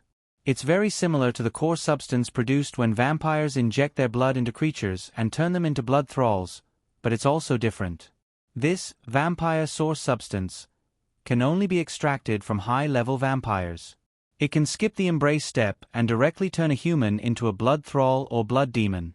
If the purity is high enough, it's not impossible to directly turn them into vampires. Dake immediately frowned. There's actually something like that? Olga nodded. Using this method to turn vampires, other than the suppression of their bloodline, they won't be controlled by vampires. Because of this, when vampires were weak, there were nobles who hunted vampires and refined this vampire source substance in order to increase their lifespan. However, the essence of low-level vampires isn't enough to refine a qualified vampire source substance. If it's piled up, the resulting vampire source substance will be very impure and can only turn living creatures into something that can't even compare to a blood thrall. Even if it's a high-level vampire, it would take half of their life to extract this substance. However, the vampire from last night had true ancestor blood. Dake had a flash of realization. So you're saying that this is the highest quality vampire source substance that can be refined in the current world? Olga smiled and said, "It's like this. Although there's a chance of death, after consuming this vampire source substance, the chance of directly turning into a vampire is quite high." Dake asked curiously, "How high?" Olga said, "About 30%. Dake, "Oh, that's really high." Olga blinked and smiled. Of course, directly consuming it is only one of the ways to use the vampire source substance. In this day and age, using it as a material to refine a magical fairy is not a bad idea. Dake also smiled. Use this to refine a magical fairy? Refine another Victoria. Dake's smile gradually faded as he fell into deep thought. Just now, a flash of inspiration seemed to have appeared in his mind, but he couldn't capture it or form a clear thought. He needed some time to think. Seeing him like this, Olga didn't disturb him. Lily glanced at him before continuing to eat her snacks. Time slowly passed. After pondering for a full 15 minutes, Dake suddenly raised his head and finally had a complete train of thought. Directly consuming the vampire source substance as a medicine isn't a good idea.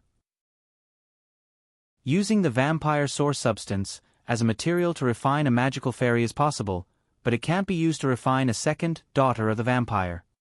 But what if I use the vampire source substance as an alchemy material? Dake glanced at the little magnetic monster floating beside him as his thoughts quickly scattered.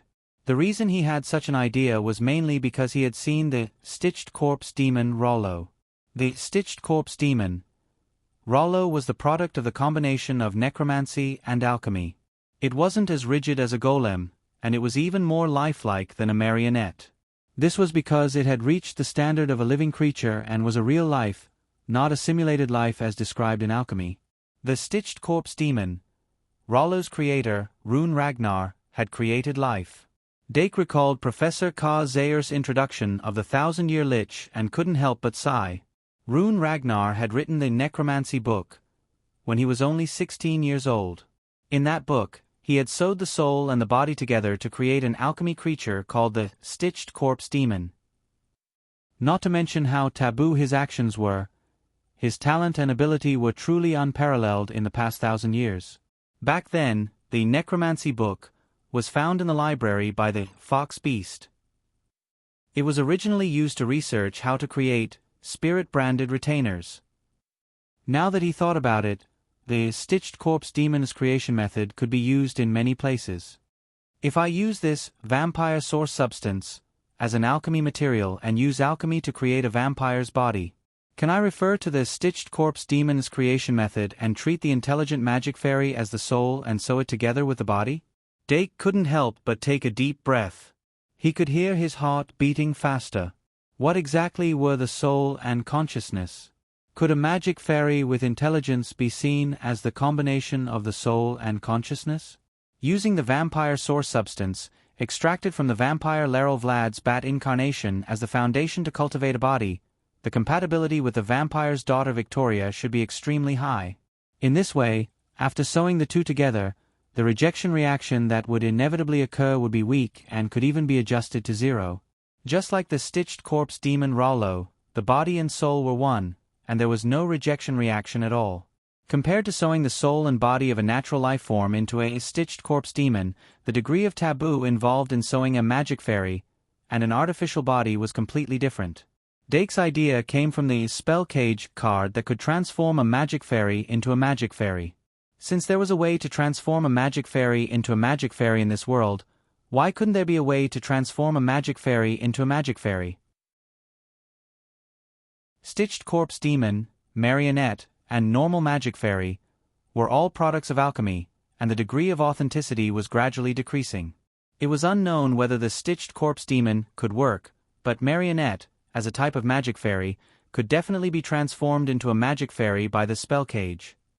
If the stitched corpse demon was also considered a magic fairy, then it should be level 6, which was even higher than level 5, true grade. After much consideration, Dake determined that it was feasible to transform a magic fairy into a stitched corpse demon. And this vampiric source substance was the key to this research path. This time, being able to obtain a body cultivation material that was so compatible with the vampire's daughter was a great coincidence and also great luck. If he didn't seize this opportunity, it might be difficult to encounter such a coincidence in the future. And once he succeeded in seizing the opportunity, he could open up a new path. He could use this as a foundation to continue to expand, deduce, and apply this technology to other magic fairies. A feeling of excitement that was even higher than when he was in battle slowly surged up while Dake was thinking about this. Almost all the flaws of the magic fairy could be made up for through this reverse transformation. If it really succeeded, he could create a large number of magic fairies with flesh and blood in the future. At that time, the original magic fairy card might not be able to store magic fairy cards with flesh and blood, but it could be modified according to the spell cage card, allowing it to regain the ability to store magic fairies, and also allowing the immortality of the magic fairy to not be lost. Of course, creating a new technology was very difficult and time-consuming. Especially this kind of groundbreaking technology, it was even more so. Whether it was using the vampire source substance to cultivate a qualified vampire body or refining the magic fairy into something similar to the soul, there were still a lot of problems. And these problems needed to be solved step by step. Sob, sob, sob. Just as Dake was immersed in his thoughts, sobbing sounds suddenly came from the corner of the open space. He subconsciously looked up and saw that the thunder rock that was originally standing there cautiously had disappeared without a trace. Instead, he saw a little chick that was the size of a little girl's bird standing in the corner, dumbstruck. There was also a broken eggshell beside it. The corner of Dake's eyes twitched. He immediately knew what the so-called Nirvana potion that Professor Li had refined was. She had forcibly turned the thunder rock back into a chick. Although the chick's posture didn't look like it could be fixed forever, when the potion's effect was about to disappear, she could just give it another dose.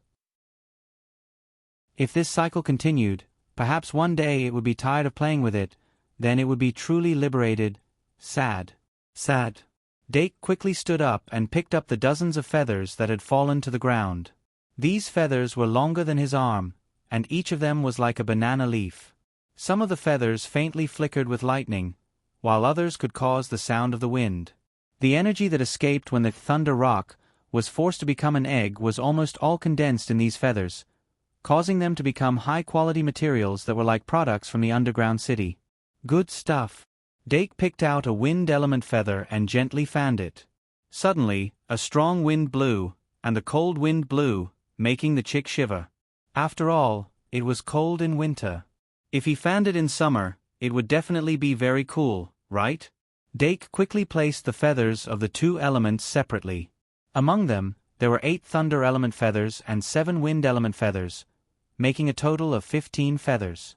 I still need to do some processing to prevent the energy in these feathers from dissipating. He picked up the feathers and raised his head to look for Professor Li. He saw that she had already run to the thunder rock, yawning chick aside.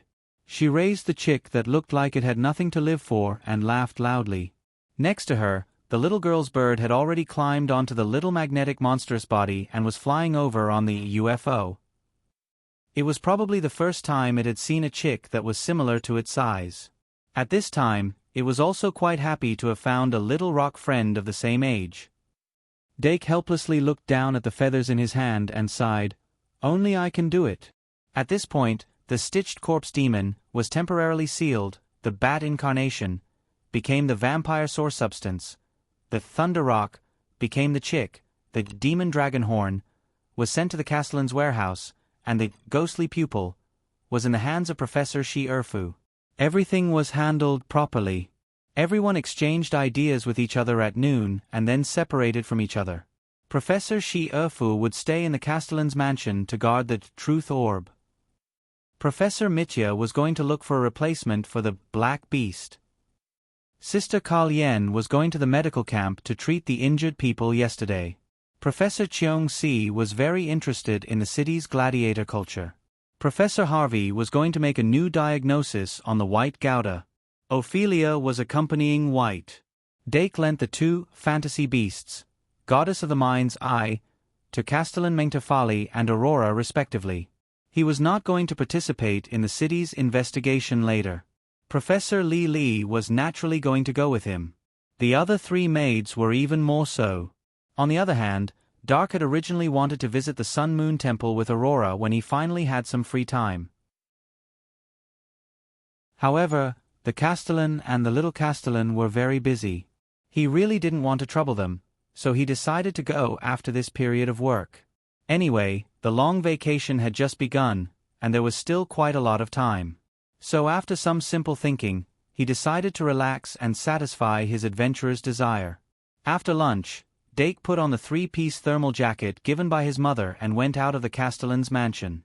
The people who went with him were Li Li, Olga, Angra, Eve, Little Devil, Little Magnetic Monster, Little Anti-Bird, and Little Thunder Chicken. Little Anti-Bird rode on Little Magnetic Monster. Little Li Li rode on Little Thunder Chicken. The group went out happily and soon came to the first stop of the Adventurers, the Adventurers Guild. Dake didn't deliberately change his clothes to pretend to be a pig to eat a tiger. Anyway, no matter how simple the clothes were, it couldn't hide his outstanding appearance and outstanding temperament. As long as they met face to face, the aristocratic aura would hit them in the face. Even the most brainless people wouldn't easily provoke them. After all, which adventurer would enter the guild with three maids? Haha. As soon as Dake walked into the guild, it caused a commotion. The adventurers first thought that it was a noble young master who came to issue a mission. Several old foxes had already stood up and were ready to directly ask. If it was a mission suitable for them, they didn't mind being good people and teaching this young master how to issue a mission in the guild. Of course, they would grab the mission as soon as it was issued. First come, first served, this was the simplest rule in the Adventurers Guild. But that was after the mission was issued. Before the mission was issued, adventurers could attract the favor of the mission issuer by showing their own advantages and get the opportunity to grab the mission first. Especially for people like Dake who had an aristocratic aura, he was simply a golden thigh in the eyes of the adventurers. Many adventurers even subconsciously thought that if they could attract his favor, they might be able to become his guard and get out of the quagmire of adventurers. In fact, many adventurers didn't become adventurers because they liked to take risks. They just didn't have any other better choice. If they could go ashore, who would be willing to float in the river? As for the so-called freedom, adventurers, where would real freedom come from? The freedom in the eyes of laymen was just adventurers being forced to run around. Of course, there were those who became adventurers for the sake of freedom and were enthusiastic about it, but they were in the minority after all. In order to attract the favor of the golden thigh, some adventurers would pay special attention to their image. The first impression Dake had when he entered the guild was that it was noisy, and then he couldn't help but feel surprised. Because he had met Daniel and the other adventurers on the way, he had almost given up on the image of adventurers. But now, at a glance, he quickly discovered many adventurers with good appearances and temperaments. Among them, there was a female adventurer with wheat-colored skin. Not only did she have a sensual figure, but she also had a beautiful face. However, she was on a completely different level compared to the Black Beauty Monica he had met before. Is it because their adventurers are of a higher level? Or is it because it's noon now, and I don't see the tired faces of those who have just returned from an adventure? Dake only thought for a moment and didn't pay any more attention to them. But when he found the counter and was about to go straight to it, the female adventurer that he had glanced at previously probably thought that her appearance had successfully captured the hot-blooded noble young man. She immediately stood up without hesitation and casually flipped her wavy brown hair, showing a myriad of flirtatious expressions.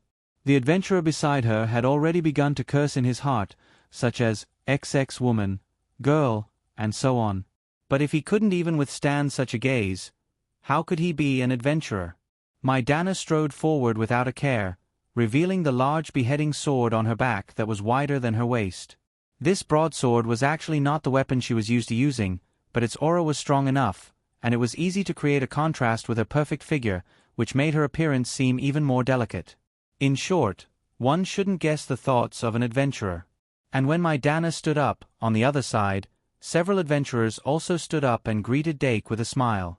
This made them look like real estate agents, insurance salesmen, and brothels. Dake blinked and moved slightly to the side, and then those people moved with him.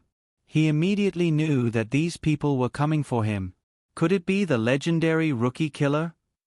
A thought that even he couldn't believe quickly appeared in his mind.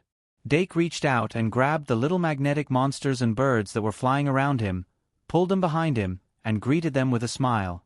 When the two sides were only 3 meters apart, those people instantly sped up. Doc could almost see the wheat-skinned female adventurer approaching him, but he suddenly saw another yellow-haired male adventurer pass the female adventurer in a flash. The male adventurer arrived in front of Doc, and then bowed to him in a gentlemanly manner. "Hello, sir. What can I do for you?" This adventurer's hair was neatly combed, and he was wearing a small suit, showing a very standard elite image. Dake stopped and hesitated. "You're a waiter?" Lead couldn't help but be silent for half a second. But in that half a second of silence, my Dana pushed him away and said gently, "Young master, I'm B-rank adventurer, my Dana. If you need anything, I can do it for you." Doc's gaze shifted downwards. "So it's B grade? I thought you were C rank." My Dana immediately said, "If you need, I can also be C rank." Dake frowned slightly and continued to walk to the counter. The people who were in front of him immediately slid to the side, and their steps were very smooth, without the slightest bit of arrogance that blocked the way. He couldn't help but think that the adventurers in the Freedom City were too friendly. Just a little noisy. As the adventurers introduced themselves, he finally came to the counter and asked the staff, "Excuse me, what's the procedure to register as an adventurer in this guild?" The receptionist looked at the adventurers who were shocked by Doc's words, and couldn't help but laugh. "You just need to pay some holy coins, and we'll prepare an adventurer's badge for you to record the adventurer's information. By the way, you also need to provide a name." Dake nodded slightly. As expected of the Freedom City, there were no requirements at all. He originally thought that all the adventurers around him would leave if he did this, but he didn't expect the female adventurer with wheat-colored skin to immediately say, "Young master, do you need a bodyguard? I guarantee that you'll feel at home on your first adventure." Dake was speechless. After a while, he said again, "Anyway, give me an adventurer's badge first. Also, how do you go about issuing missions here?" The staff asked curiously, "Sir, do you want to issue missions?" Dake nodded and said, "Yes." In fact, ever since he entered the Adventurers Guild, the novelty of it had cooled down very quickly. And in the short walk from the door to the counter, his enthusiasm had already been exhausted. He began to think calmly about what he could get here. First, he would get an adventurer's badge so that it would be convenient for him to travel around in the future, and also as a souvenir. Then, he would understand the adventurer's mission issuing and accepting process to increase his knowledge and accumulate experience. After that, he planned to hire a few adventurers as the mission issuer after getting the adventurer's badge. He would use the afternoon to go through the process. That was basically it. As he was thinking, he moved his finger and felt the fluctuation of the underworld fire. "Oh my God, please get monthly votes. Half of the double monthly votes time has passed." Chapter 776. Dake had always kept a small amount of underworld fire in his hand so that he could sense the underworld fire. However, as time passed, most people who had the underworld fire, knew the benefits of the underworld fire. Naturally, they would learn how to hide their aura. After hiding their aura, if it wasn't for the underworld fire, sensing each other, it would be very difficult to detect them. Now, the Duke's palace was searching for the owner of the underworld fire, and had run into trouble because of this. The world was too big. Once someone wanted to hide, it wouldn't be easy to find them. However, one thing was certain. Those who were able to retain the underworld fire were extremely strong in their field of expertise. If the owner of the underworld fire was an adventurer whose job was to hunt magic beasts, Dake raised his eyebrows and turned to look at the source of the ripple. It was the entrance of the Adventurers' Guild. A man in a thick robe walked in from the entrance. He had a hat on his head and his hands were in his sleeves. He looked sickly. Remember, https://m Vipkanchu. VIP. When Dake looked at him, he raised his head and revealed a tired expression. However, the pair of eyes that were hidden under the weariness were burning with flames. For the owners of the underworld fire, once they met, it would be very difficult for them to control themselves from challenging each other. Through the ritual of dueling, the underworld fire would devour each other. It was an unbreakable instinct that was rooted in their hearts. However, at this moment, both sides clearly had methods that were not controlled by this instinct. However, between these methods, there was a difference in strength. Dake was not affected by the underworld fire at all. However, the sickly man was clearly having a hard time suppressing it. Thus, when their gazes met, although the man's eyes were burning with flames, he quickly retreated.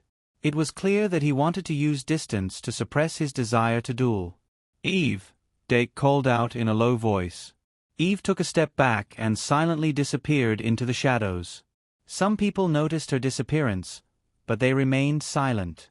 The adventurers surrounding Dake felt a chill in their hearts as they realized that they might have underestimated the status of this golden thigh. Who was the one who just entered? Dake did not notice the change in their expressions and asked directly. Madana was the first to react and immediately replied, "That's Edward, an A-level adventurer who recently joined the guild." "Edward? I remember there was a master alchemist named Edward." Dake nodded slightly and asked, "Are there many A-level adventurers?" Madana smiled and said, "Of course there are many in the entire kingdom. But in reality, rank A was already the top among adventurers, and it was quite rare to find one in each guild. However, our Freedom Capital Adventurer Guild is different from other small places. In just half a year, 5 or 6 have come. Edward is one of them." Dake nodded and said, "Then it seems to be quite rare. What about those above level A?" Madana spread out her hands and said, "There's no one above level A. Although many famous adventurers give people the feeling that they're above level A, and many have even been given the title of legend, they're actually still level A. The level of an adventurer corresponds to the treatment they can enjoy in the guild. Level A is already the highest level of treatment, and it can't be the highest. Any higher and you'll be the chairman of the Adventurer Guild." "I see. I thought there were level S," Dake said with a faint smile. Madana said, "Isn't level S at the very back of the alphabet?" "That's true," Dake said. There were no English words in this world, and the existence of the 26 English letters was only a phonetic transcription. The so-called level S naturally could not be placed in front of level A. Dake turned back to the counter and was ready to issue a mission. Although it seemed very strange to register as an adventurer and immediately issue a mission as a mission issuer, the adventurers had seen many strange things and did not particularly care. The adventurers around him were even happier when they saw his behavior. The male adventurer who was one step ahead of Madana, Narrate, suddenly reminded, "Sir, adventurers can't accept missions issued by themselves." "Yes," Dake said, "that's a matter of course." Narrate smiled slightly and began to concentrate, preparing to snatch the mission.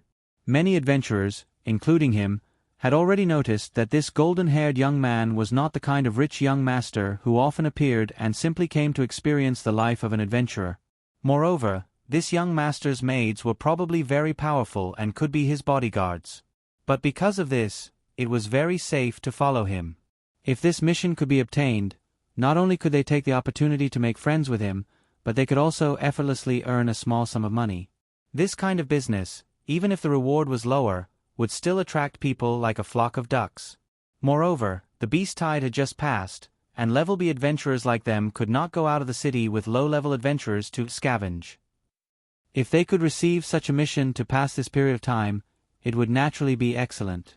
Obviously, the others were thinking the same, and their eyes were filled with murderous intent. Snatch. Dake quickly asked about the process of issuing missions, and while waiting for the backstage to make the badge, he began to issue the mission. In less than 5 minutes, someone from the backstage brought over a freshly made adventurer's badge. The design of the badge was exactly the same, with a raised letter at the bottom left corner, and it was very intuitive to see the adventurer's level. But because it was too intuitive, adventurers rarely wore it on their chests. Dake had just registered, so naturally, he was the lowest level G adventurer. Adventurers only had a very basic requirement for combat ability to level up, and even low-level adventurers could accumulate points over the years to increase their level, thus increasing their treatment in the Adventurers Guild. Only after passing level C, from level C to level B, and then from level B to level A, would there be a strength assessment. Dake picked up the badge, looked at it carefully under the light, and then placed the badge on the machine on the counter. As expected, the badge's information appeared on the screen of the machine. Name, Yagami. Gender, male. Title, Super Invincible Warlord Tyrannosaurus. Level, G. Profession, Swordsman. Points, 0. Remarks, none. Sir, are you sure you want to use this title? The counter staff finally couldn't help but ask. Dake said excitedly, yes, I'm sure. The counter staff put on a slightly more serious expression this time. The best title for adventurers is usually one that can reflect the characteristics of their abilities. Together with the profession and remarks, it can quickly let the employer who comes to issue missions to have a relatively clear understanding of the adventurer, and it will be easier to accept missions that are compatible with their abilities. If the title is too strong, I'm afraid you will receive missions that are beyond your ability. Seeing her kindness, Dake explained, don't worry, I'm just registering a badge as a souvenir. The counterstaff was stunned for a moment, then reminded him, our guild will collect 10 holy coins every month as a fee for using the badge, so if it's not necessary, Dake said, transfer the money.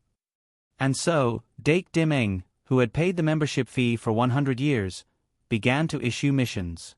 Because it was an impromptu idea, the mission description was a little too simple, but the general direction of the mission was very clear. It was just a small mission to capture a missing demon, the Tower Demon. The Tower Demon, Atta, was obviously the most threatening character in the group of black-robed demons. Although Dake didn't pay much attention to it, he still heard the evaluation of the Tower Demon from other people during the summation after dinner last night.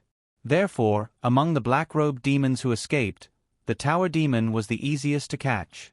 Moreover, its characteristics were very obvious. It was tall and thin, and very easy to recognize. After the counterstaff confirmed the mission content, she began to evaluate the mission level. For an A-level mission, the lowest level for the mission receiver is B-level. The reward is 100,000 holy coins, 20% deposit, and the guild takes 1%. Is that okay? No problem. Dake set the reward according to the rules and paid the deposit. Thus, the mission was considered a success. However, the B-level adventurers who wanted to snatch the mission immediately froze. Just like the levels of adventurers, A-level missions were the highest missions that could be issued by the Adventurers Guild. There were no missions higher than that. Therefore, the gap between A-level and A-level was also very large. Although the B-level adventurers met the minimum requirements to accept this mission, the mission content pointed to a powerful demon that they obviously couldn't deal with alone. Dake clearly wrote in the mission that the Tower Demon, Atta, was one of the demons who fought in the sky last night. This immediately made them re-evaluate the mission. The mission was valuable, but the value of their lives was even higher. Adventurers wouldn't joke about their lives. This mission obviously requires teamwork, leader muttered. At least 3 A-level adventurers are needed to lead the team to have a chance of completing it. If this Tower Demon is as powerful as the last demon from last night, even if the whole guild works together, I'm afraid it won't be enough. After saying that, he looked at the mission reward column again and couldn't help but swallow his saliva. The total reward was 10 million holy coins, distributed according to one's performance. Even if it was just providing information about the location of the tower demon, there would be a corresponding reward. Is it best to treat this as an intelligence-gathering mission? If we don't come into contact with the demon directly, we can reduce the risk. Madana quickly thought about it. Then, after a proper assessment of her own abilities, she confirmed the feasibility of this mission. I'll accept it. She was the first to accept the mission. Following closely behind, the B-rank adventurers also took up the challenge. Of course, the main reason was that this mission didn't have a limit on the number of people, and there was no punishment. It was fine if they didn't accept the mission. After accepting the mission, these adventurers no longer clung to this golden thigh, and went out to search for the tower demon. Let's go. Dake waved his hand and left the Adventurers Guild. He didn't take Single Cloud with him. Placing a bounty on the tower demon was a sudden idea. He originally wanted to issue a mission to suppress the demon, but because of the sudden appearance of the underworld fire, he changed his mind. After confirming that no one was following them, they turned into a small path and quickly walked forward for a while. Then, they came to a quiet and empty alley. Eve came out from the shadows in the corner and made a gesture to Dake and the others. Then, she quickly dived and jumped between the shadows at a fast speed. Dake put a flying spell on himself and quickly caught up with her by flying at a low altitude. Olga and Engra were extremely fast even if they were walking. Only Professor Li, who was sitting on the Thunder Chick, flew a little slower. However, the person who was possessed by the underworld fire didn't go far, and they quickly caught up with him. Eve had been hiding in the shadows and didn't give that person a chance to fight. When Dake and the others arrived, she returned behind Dake and came out from Dake's shadow. At this moment, the adventurer named Edward obviously understood that he couldn't run away. He turned around and sighed slightly. Without hesitation, he activated the dual domain. Almost in an instant, a cluster of grey flame rushed out from Edward's forehead. The flame was more than a meter tall and was extremely vigorous. No one knew how much power it had absorbed. Then, the man stomped his foot and a ring of flame spread from the tip of his foot. In an instant, it formed a huge circle and surrounded Dake Dimming. Edward's eyes were wide open and his whole body emitted a nearly transparent flame. His originally sickly and thin face gradually became plump in the flame until it was full of meat. Although I don't know who you are, since I've made the first move, then say goodbye to the flame in your body. In an almost angry roar, Edward's muscles bulged layer by layer, and his body was like an iron tower. This person's dual domain was obviously a fighting type. Dake raised his hand and the underworld fire that was like a candle slowly came out from his palm. Instead, he smiled at the man and said, "How should I address you?" Edward's pupils shrank and he was shocked. "How can you keep such a weak flame until now?" "No, wait, who are you?" Dake immediately cupped his fist and said, "I'm Yagami, nicknamed the super invincible war god Tyrannosaurus." Edward's eyes twitched. Although he knew that the other party was using a fake name, he still showed some fighting spirit and said his adventurer name, Edward, nicknamed the Bloody Human Butcher. "Since we've met, don't blame me for being merciless. My duel rules are unlimited bare-handed fighting until the opponent surrenders or loses consciousness. When two enemies meet on a narrow path, the brave will win." "I understand." Dake shook his head and said, "Although it's unlimited, it's actually limited to bare-handed fighting. This is very disadvantageous for people who are good at using weapons and magic professions." Edward narrowed his eyes and said, "But it doesn't restrict the use of magic to strengthen oneself. Moreover, it doesn't restrict the use of the equipment card and the armed card." "Do you know about the equipment card and the armed card? Those aren't exclusive to magicians." As he spoke, he actually took out 2 magic cards from his shirt and carefully chanted a normal summoning spell on the spot. Although he was very slow in using the usual summoning spell, Dake was still shocked. After Edward successfully cast the usual summoning spell with what he thought was fast, he activated the magic cards and stuck them on his body.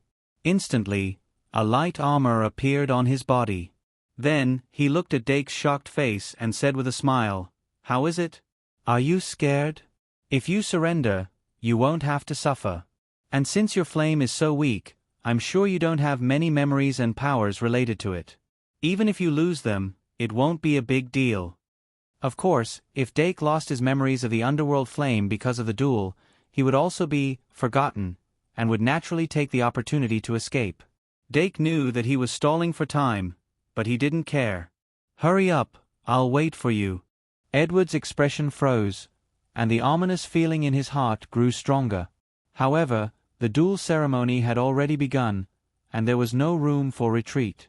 Today, in this dark duel, only one person could leave alive. After he finally completed the second summoning spell, he stuck the second magic card on his lower body and changed into a pair of leather boots and a pair of leather pants. Dake thought that he could at least summon a leg armor that could be a complete set with the light armor on his upper body, but he didn't. "Is it over? Then it's my turn." After saying that, Dake reached out his hand, and the moon god's soul eye automatically flew out from the card bag and landed between his two fingers. "In the name of Dake Dimming, I summon the moon god's soul eye. The gathered prayers shall become a new silver moon. Become a shining silver moon, armed evolution, moon god." The moon god's soul's shadow merged into his body, and the silver armor layer stuck to his body. When the light faded, what stood in front of Edward was the evolved moon god. "Armed card. It's an armed card. You're a magister." Edward looked at the light armor, leather pants, and leather boots on his body, and then looked up at Dake's full body armor. He was depressed. Of course, he wasn't shallow enough to think that this was a reflection of his opponent's wealth. After all, the armed card was the embodiment of a magister's strength. There was no universal armed card in the market, and only a high-grade magister could refine it. But at this moment, he finally knew where his sense of crisis came from. Phew! Edward took a deep breath, trying to get himself out of the shock as soon as possible. As an A-grade adventurer, he wouldn't lose his cool just because of a little crisis. Only 2 seconds later, he began to quickly think about Dake's possible weaknesses in his mind. The armed card consumes a lot of magic. He's so young, so he won't be able to last long, and he definitely lacks battle experience. I can formulate a strategy based on this. If I can, I'll find a flaw and kill him in one shot. If not, I'll try to drag it out and wait for his magic to run out. In short, I'll test him first. Therefore, this test revealed a problem. The 3 attributes of the moon god were all 3,000 points, and with the divine personality armament, it was raised to 4,000 points. The 4,000 points of magic attack and defense had even exceeded the normal range of an 8-star magical fairy. Although Edward was an A-grade adventurer, his core strength was bare-handed combat. He practiced the warrior's aura. Even if all 7 chakras were opened, and he had the chi that was equivalent to the high-level magic to strengthen his body, his overall strength couldn't compete with the moon god. Even with the addition of 2 equipment cards, the difference was still huge. The only way he could defeat the moon god was to rely on the warrior's momentum. That was the warrior's magic, and it was a killing move that could break through the limits of the physical body. Edward's momentum was the momentum of the fierce tiger, which could help him break through the limits of his physical body in a short time. However, Dake wasn't a newbie who knew nothing about warriors. He had even opened 3 chakras, and the 4th was about to open. It was just that after the armed evolution became the moon god, the structure of his body had changed, and he had temporarily lost his chi. Otherwise, with the 2 added together, his combat strength would have increased by another level. No matter what, this Edward couldn't be his opponent. That wasn't arrogance, but the truth. When Edward tried to test him, he just stood there and easily blocked all the attacks. Then, Edward attacked with all his strength and broke through his parry, but when his fist hit the armor, it couldn't break through the defense. Edward tried to delay, but Dake's magic seemed to be endless. After 5 or 6 minutes, nothing happened. At this time, he finally knew that he wasn't just facing an ordinary high-level mage. After that, he instantly exploded with his momentum and attacked with all his might. In that instant, Doc used his sure kill skill, the Moon God Mirror, completely blocking the strongest attack that he had put all of his strength into. Just like that, Edward was in a desperate situation. He used all his trump cards, but they were all useless, so he could only surrender. After a few minutes, Dake walked out of the small path. The underworld fire in his hand had turned from a weak candle flame to a raging bonfire. Moreover, this bonfire carried Edward's fighting experience and memories. If he wanted to, as long as he absorbed the underworld fire into his body, he could easily obtain the rich fighting experience of an A-rank adventurer. But of course, he couldn't and didn't need to do that. This underworld fire could only become a snack for the death coffin. In the following time, Dake took Li and the others to stroll around the market near the Adventurers Guild. Unexpectedly, they quickly obtained information about the Tower Demon. The B-rank adventurers were very cautious, and no one dared to make contact. Because of this, they couldn't be completely sure whether that person was really the Tower Demon. But there were adventurers with special skills that could sense things that normal people couldn't. After a few people talked with each other, they became confident in their judgment and came to inform their employer. There were a total of 8 adventurers who came to inform them, and the leader was the wheat-skinned Mad Anna. Beside Mad Anna stood a child with a timid expression. After Dake asked, he found out that it wasn't a child, but a hybrid between the dwarf and the dwarf. The little humans were somewhat similar to the dwarf race, but they did not have the luxuriant body hair of the dwarf race, nor did they have the natural muscles of the dwarf race. However, the little humans had very long fingers and were very nimble. They were far better at delicate work than the careless dwarf race. Both sides exchanged what they needed, and it was a kind of companion relationship between the two races. But the dwarf and the dwarf were strictly prohibited from intermarriage. Children born in violation of the prohibition would be expelled, without exception. Mad Anna helped to introduce, don't be fooled by her appearance, she is actually a B-rank adventurer and a thief profession. She is proficient in picking locks, has sharp senses, and has special detection methods. The Tower Demon that you are looking for was also found by her first. Dake nodded and recorded her merit, take me to see it. If there is a battle, try to drive away the surrounding people as much as possible. Mad Anna immediately nodded, okay, I'll lead the way. She didn't dare to underestimate the golden-haired youth in front of her, because not long ago, the dazed Edward was found in a secluded path. Although Edward hadn't been in the Freedom City for long, he quickly became famous, and was now one of the most popular A-rank adventurers in the guild. She didn't expect that in the blink of an eye, that A-rank adventurer would become the background of this person in front of her. When Mad Anna spoke, she subconsciously became more reserved.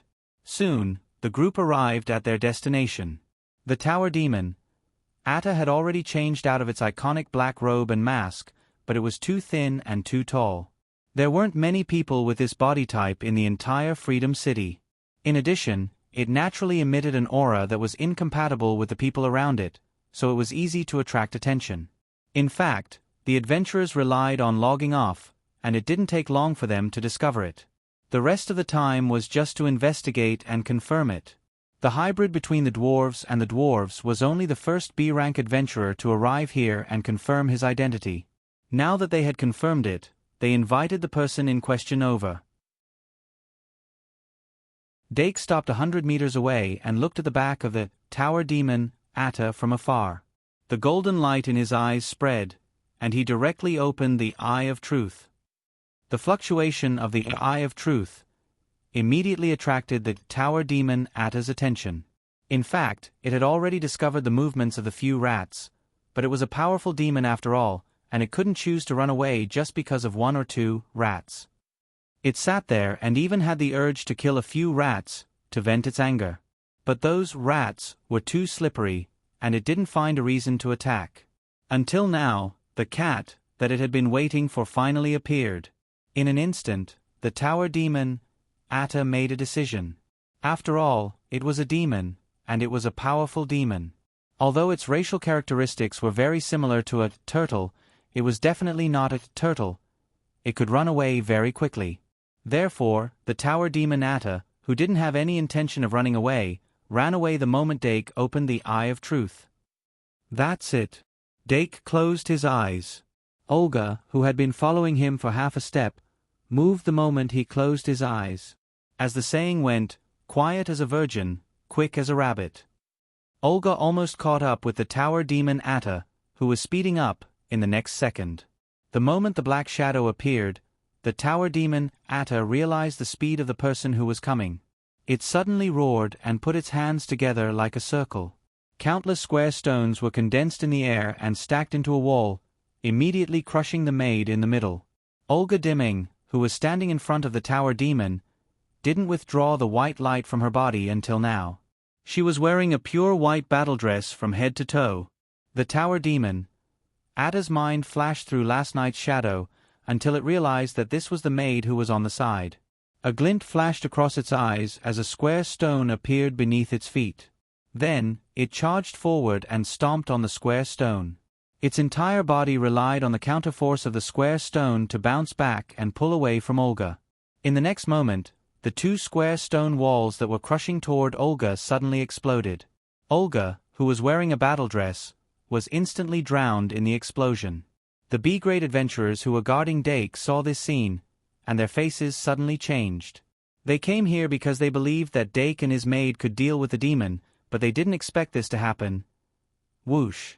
The wind suddenly whistled, and the explosion of the square stone walls was forcefully pushed to the side. The empty building almost collapsed in the blink of an eye. The pure white figure flashed out and chased after the tower demon, without any hesitation. The tower demon's body was heavy, so it couldn't move fast. It was caught before it even ran 100 meters. The warhammer that was shining with a gentle jade light smashed down from behind its head heavily. It suddenly lowered its head, and a square stone was condensed between its head and the warhammer. However, the supposedly indestructible square stone was smashed into powder by the hammer.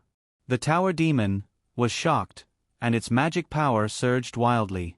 Countless square stones were instantly condensed behind it, piling up into walls one after another, firmly blocking Olga behind it. However, Olga didn't even bother to take a detour. She raised the warhammer and displayed an extremely terrifying divine power. With just one hammer, she was able to shatter the stacked square stone walls in one go. She chased while waving the warhammer. That awe-inspiring and terrifying fighting posture. Not to mention that she didn't look like an auxiliary healer.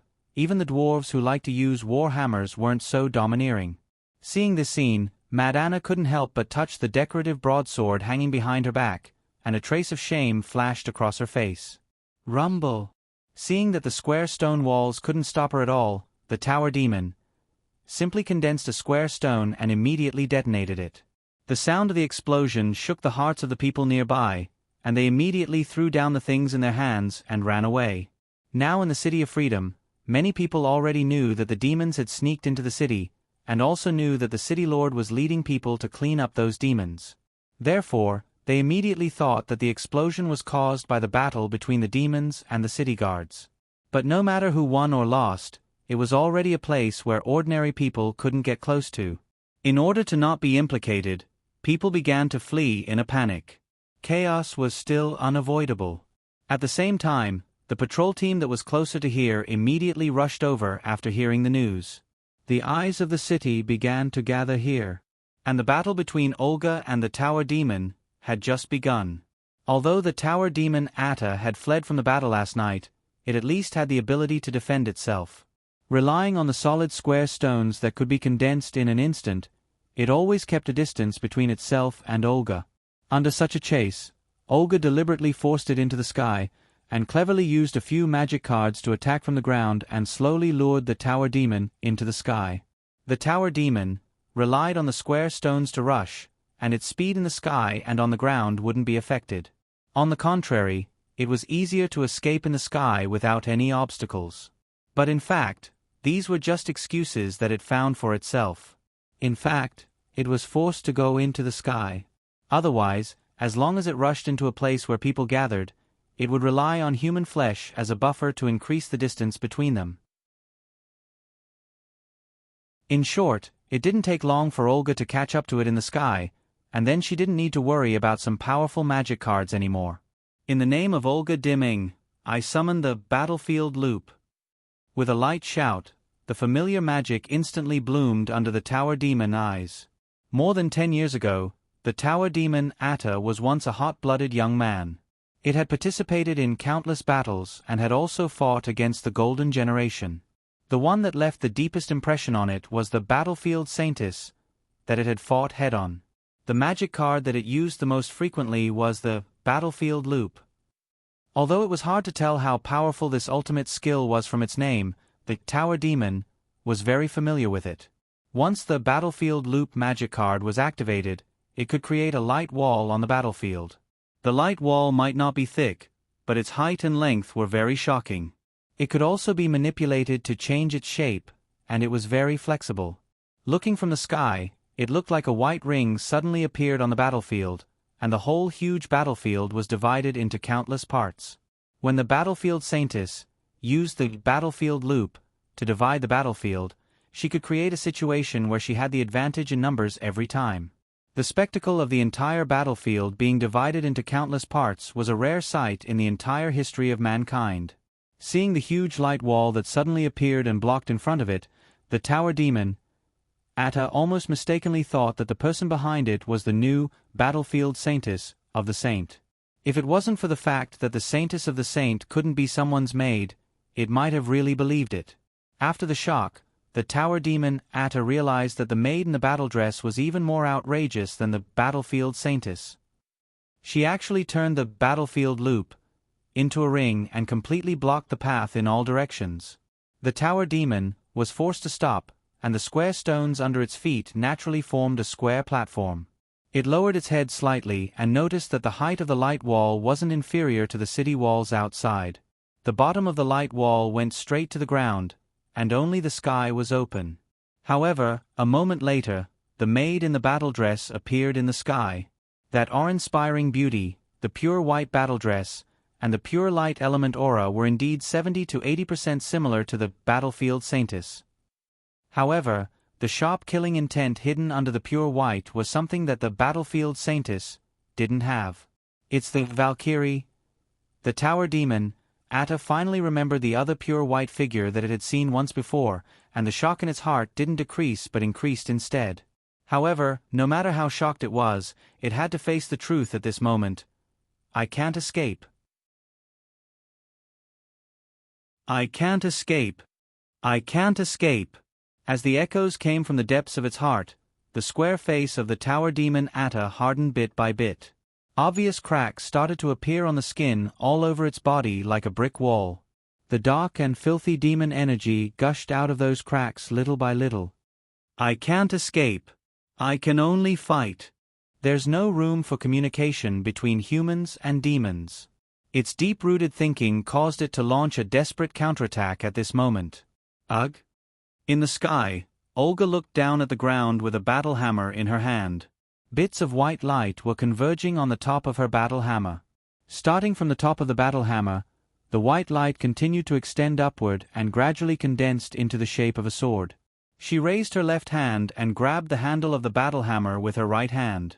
The sword-shaped light beam on the top of the hammer was quickly expanding and lengthening from less than 1 meter to 2 or 3 meters in the blink of an eye. Then, it grew to 5 meters, 6 meters, more than 10 meters. It continued to grow longer, wider, and wider. In the sky, the tower demon Atta's clothes were already torn apart, and there were even jagged shapes on his shoulders like the top of a wall. Its body was also expanding at a speed visible to the naked eye. However, compared to its width, its height was increasing faster. Soon, its feet stepped on the ground and turned into the shape of a tower. A tall tower shrouded in black gas rose from the ground. From more than 1,000 meters away, many people still saw the tall tower that suddenly appeared, but more people saw the huge sword that was more than 30 meters long. The tower demon Atta had been ready to fight to the death, but now he was scared by the huge sword that was still expanding. However, the chess piece had already been placed, and it couldn't be regretted. It turned into a tall tower and condensed all the energy in its body into a light ball with pitch-black electric currents on the top of the tower, and it was still condensing energy. In the sky, Olga snorted, and the light sword in her hand had already expanded to 50 meters long. How? It was the first time that the tower demon Atta had fully attacked since he joined the battle yesterday. And it was the first time that he used his full strength. The light ball that had condensed all the energy in its body released a horrifying pressure. The pressure from Olga's light sword even stimulated some of the energy that Atta had saved for his last life. How? The light ball turned into a demonic light and shot toward the maid in the battle skirt in the sky. Almost at the same time, the maid wielded the huge light sword that was 50 meters long. Boom! It was so powerful. Look, there's a Dake cat that is about to starve to death. Let's go and play with it with the monthly ticket.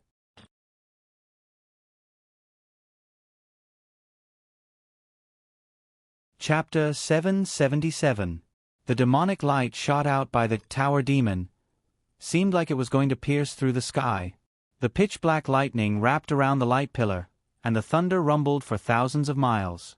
However, the huge light sword that was 50 meters long came down from above.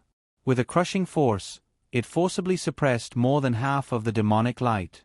Then, with a poochie sound, it squeezed through the middle of the light pillar as if it was cutting through jelly. It forcefully broke open and caused the pillar to explode. Rumble! The demonic light exploded. The huge light sword broke through the demonic light and hit the top of the tower. At this critical moment, tower demon Atta raised his arms and crossed them to block the attack. His arms were also made of square stones and were indestructible. However, under the power of the light sword, they didn't even last half a second before they were chopped off. Boom! The top of the tower was split open, and the square stones that were piled up to form the tower collapsed to both sides like a landslide. Olga's body sank along with the power of the sword, and the originally extremely tall tower kept collapsing. After a series of explosions, only 3 to 4 meters tall ruins were left on the ground. The circular light wall formed by the battlefield ring line blocked the collapsing square stones and prevented further damage. Remember the website, Vipkanshu. 6 Olga flew down from the sky and stood on top of the ruins about a meter or so. She coldly observed the movements in the ruins. However, after observing for a while, the tower demon didn't move. She couldn't help but frown. It died just like that? After about 3 minutes, Dake led a group of adventurers here. The B-grade adventurers were very cautious. They didn't stop using all kinds of sensing methods, and they were ready to use their trump cards to ensure that they could attack quickly and escape immediately. Even though they were only spectators, they were still able to feel the terrifying power of the devil race up close. Just the techniques that tower demon Atta used while escaping weren't something that they could deal with easily. In such an environment, if they weren't careful, they might be unlucky enough to be killed by a stray bullet. At that time, they might really become famous in the Adventurer Guild of the Free Capital. Voila! Dake raised his hand, and the adventurers stopped outside the battlefield loop. He looked at Olga, who was flying towards him, and asked, "What about the tower demons?" Olga pointed at the ruins and said, "Maybe they're down there, or maybe they escaped. Demons like the tower demons are not inferior to humans in terms of life-saving methods." Dake pondered for a moment before summoning Meow Meow. Meow Meow Meow. Meow Meow glanced at him impatiently. For luck, for luck. Dake chuckled and summoned the dream demon. Me. Dream demon also tilted her head. Dake said, "Let's go and see what's in that pile of rubble." Me. The dream demon was so excited that it immediately turned into a spiritual body and drilled into the ruins. Not long after, it broke through the ruins and returned. In its arms was a tower that was only 30 centimeters tall. Dake looked at Olga in surprise. Olga shook her head, indicating that she did not understand either. At this moment, Professor Li, who was riding the Thunder Chicken, slowly flew over and said, "This is the tower demon." Dake was stunned. "That tower demon has become like this?" Professor Li said, "Its energy has been used up. Although its consciousness is weak, it hasn't dissipated.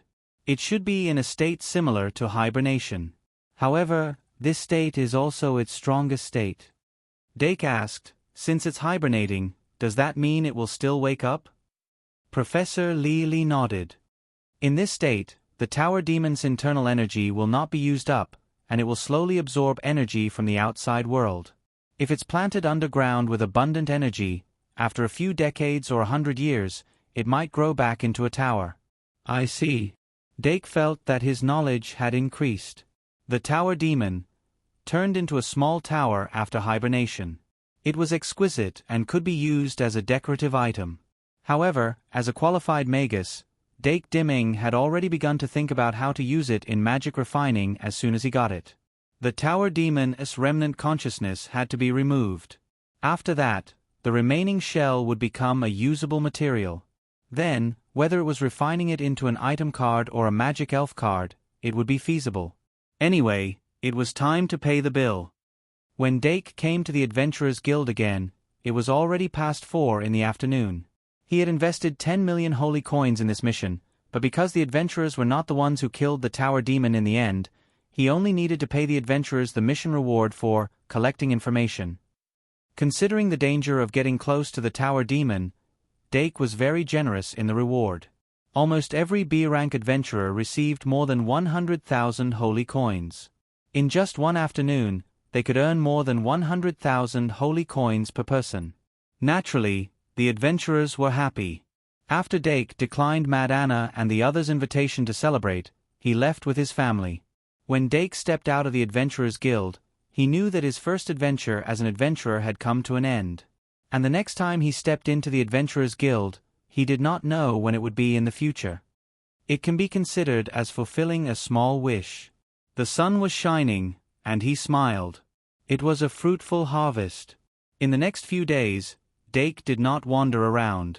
He began to calm down and understand the culture and customs of the Freedom City, as well as the military and political situation. Through reading various documents, Dake had a more detailed understanding of the various situations in the Freedom City. Then, he went to find Aurora and tried to learn from her. Aurora was generally in the position of a commander. Unless there was a special situation, she would not go to the subdivisions personally. And with the help of Magical Beast, Goddess of the Mind's Eye, she was more proficient in handling affairs. No demons could disguise themselves to get close to her, and no humans could lie in front of her. But at this time, she showed a very mature side. She would not expose the little lies and thoughts of her subordinates. She was very tolerant in handling matters. She was good at communicating with people when dealing with official matters. She was good with money. But after the end, when she was alone with Dake, she would easily blush and be shy. The two sides of a person were vividly reflected in her. Just like the two elemental spirits she owned, there were opposites. December 31st, 6 a.m. in the morning. After confirming that the crisis in the Freedom City was indeed resolved, Professor Shierfu, who was slightly anxious, finally took number 2, who was locked in the Truth Orb, and boarded the Flying Dragon to return home. However, not all of them were with her. First, White Gouda and Ophelia Bullard had to go back with her. And Professor Stephen Harvey, who was very interested in the research of number 1 and number 2, would definitely go with them. Similarly, Sister Kalien, who was very passionate about the research of soul-cutting technology, would also go with them.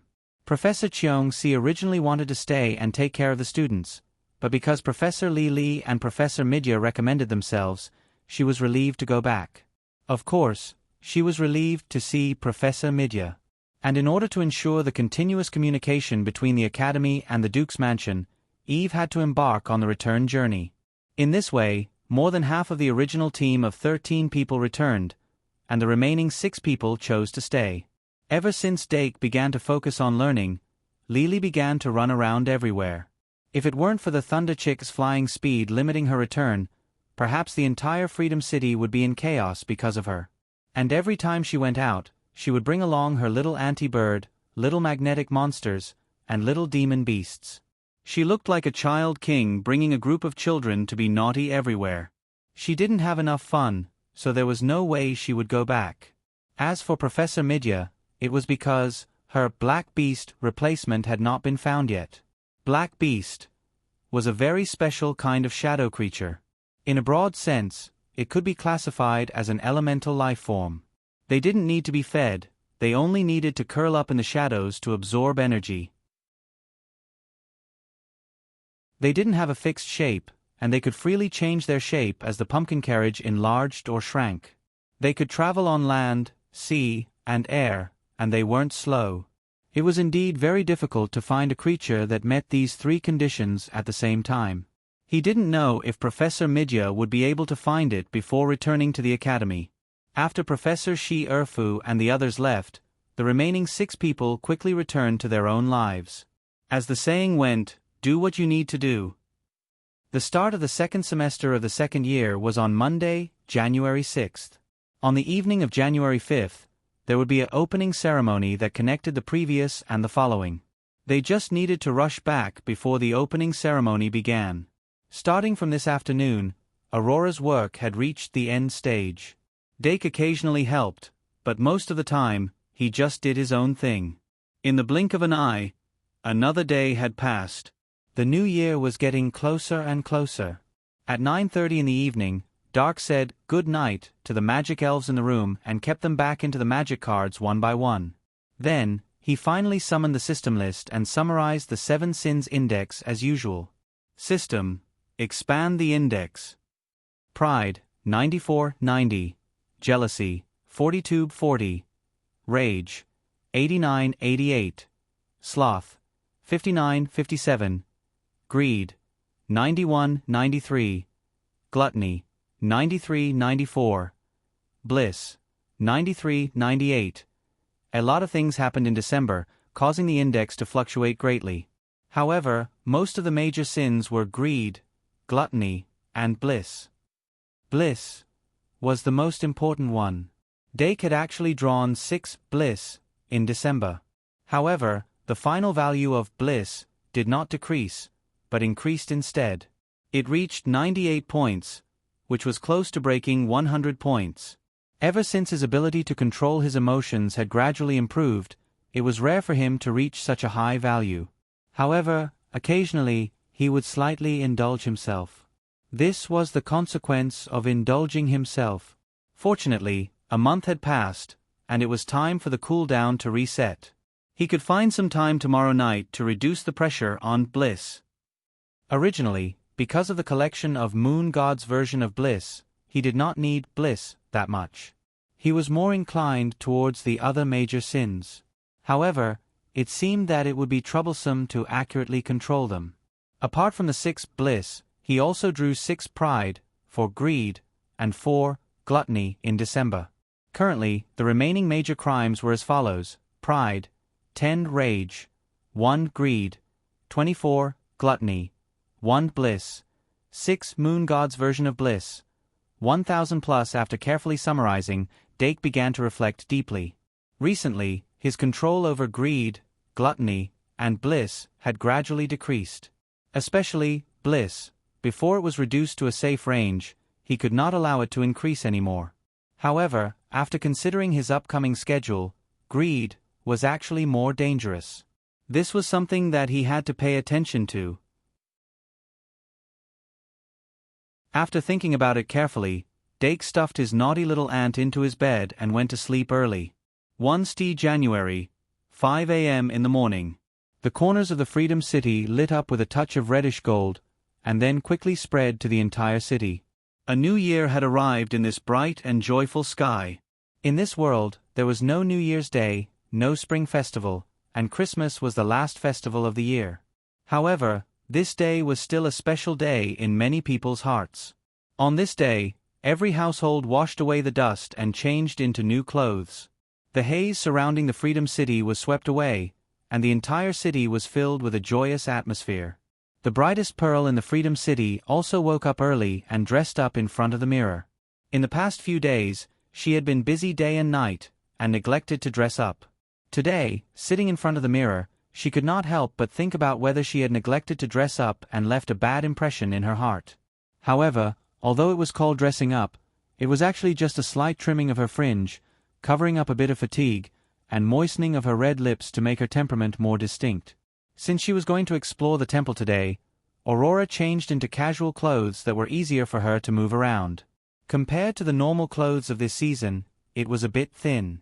However, she still had a quarter of the sun-chasing giant bloodline, so it was impossible for her to be afraid of the cold.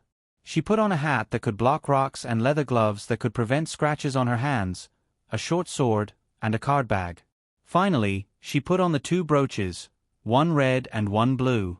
Aurora walked out of the door in a happy mood. She could finally relax. Before 6 a.m., the group of people who were going to explore the temple today had already gathered in the meeting room that was used as a dining hall. Apart from Professor Midya, the other 5 people had already arrived and were talking about what they had seen and heard in the past few days. Occasionally, they would mention the contents of the newspaper. After such a long time, the news of the demon beast attack on the Freedom City had finally spread to the royal city and was published in the newspaper.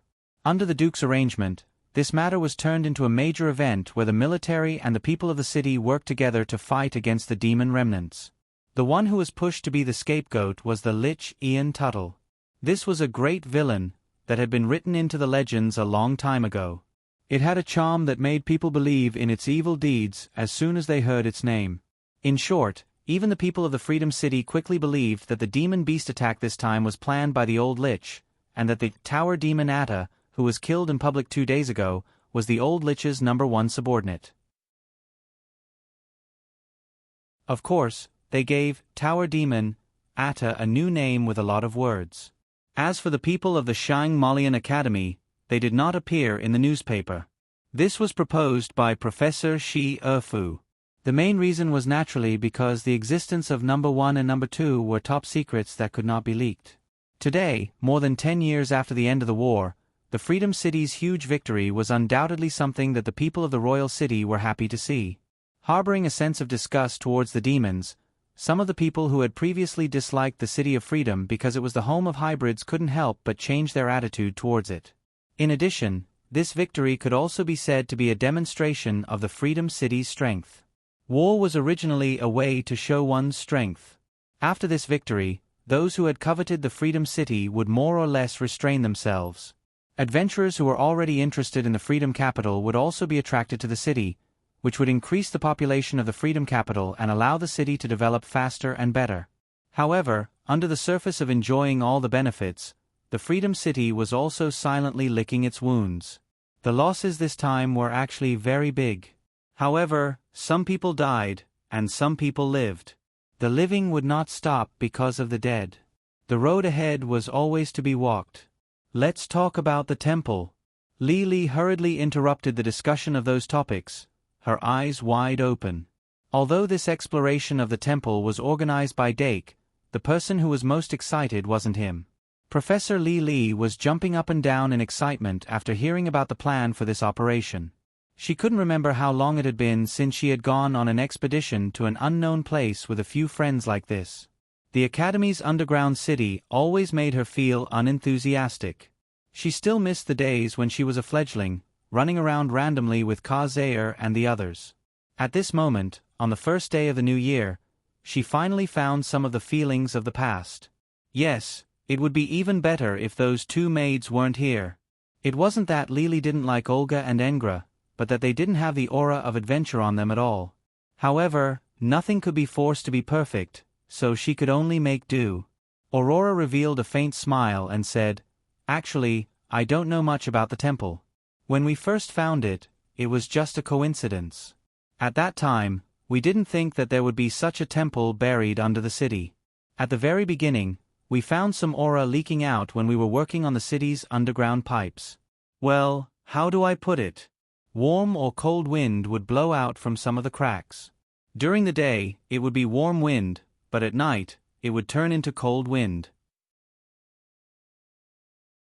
Because of the alternating cold and heat, the cracks would gradually become bigger and eventually break open. Then, did you finish exploring?" Lily asked the question that concerned her the most. Aurora shook her head and said, "The temple is very dangerous, and it's often unexpected and impossible to guard against. We can only advance step by step and explore carefully, so the progress is very slow." "Not bad, not bad." Lily immediately nodded and praised. Aurora smiled and said, this time, with Professor Li, we should be able to go deeper. Li immediately patted her chest and promised, "That's right, I'm here." Dake couldn't help but hold his forehead. He kept feeling that bringing Professor Li along might be a big mistake. But at this moment, the arrow was already on the bow and had to be released. After breakfast, they prepared to set off. Then, Dake saw Aurora summon a small rhinoceros that was about a meter tall. 3-star bird species, heavy armored rhinoceros. Aurora introduced her magic guide sprite and got the attendant to tie the huge backpack she had prepared beforehand to the back of the heavy armored rhinoceros. This heavy armored rhinoceros was round, 1.34 meters long, and 1 meter tall. Its lower body was very low, and its body had a metal shell that looked like armor plates.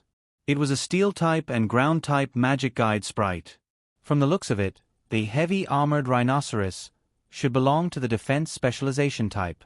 Moreover, it was very stable when running. With the backpack on its back, even some fragile items could be preserved better. Dake didn't know what Aurora had put in this backpack that was about the size of the heavy armored rhinoceros, and he didn't dare to ask. In short, with this logistics, there was no need to worry about food and water.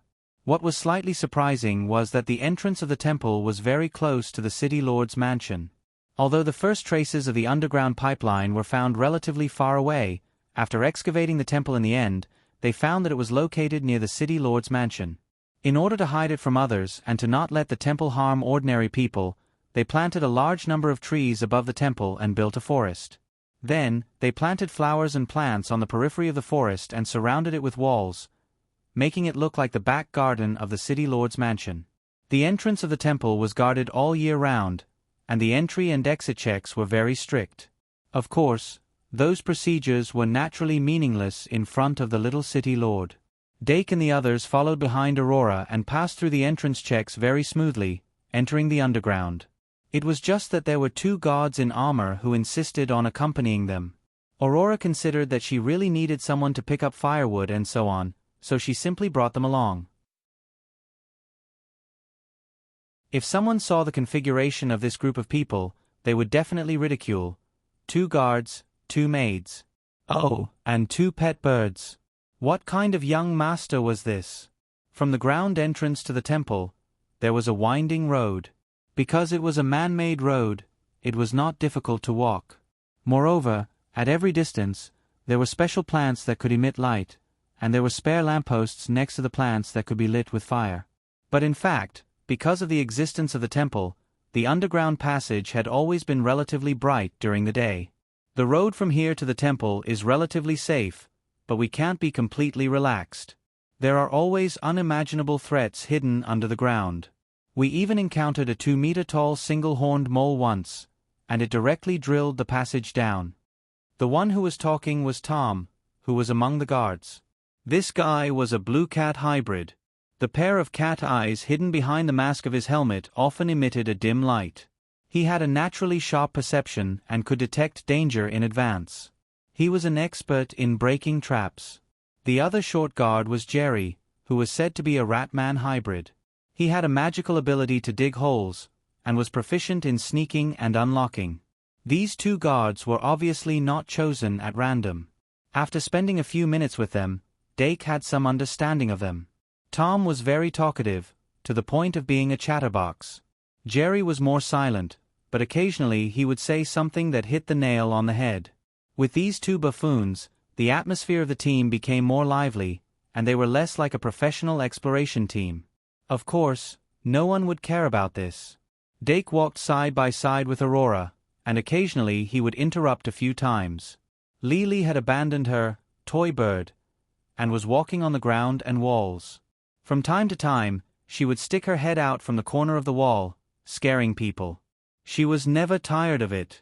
Little Ant Harvest Bird and Toy Bird sat on the huge backpack on the back of the heavy armored rhino. The little magnetic monster and the little demon beast flew on both sides, all the way down. About 15 minutes later, Dake finally arrived in front of the temple. Unsurprisingly, there were still people stationed at the entrance of the temple. Pots, pans, sleeping bags, and tents were all available. Tom took the initiative to ask about it and then returned, "Teams number 3, number 7, and number 9 are all inside. A few days ago, because of what happened above, the exploration of the temple was suspended for a while, but it was restarted yesterday. If we go in now, maybe we can meet them inside." Dake nodded and looked up at the temple. From here, the whole temple was completely embedded in the ground, and only half of the so-called door was exposed. It must have been dug out later. At the edge, there were also stonemasons digging carefully, but there were not many of them. In order to prevent the walls of the temple from being damaged, the excavation process was extremely slow.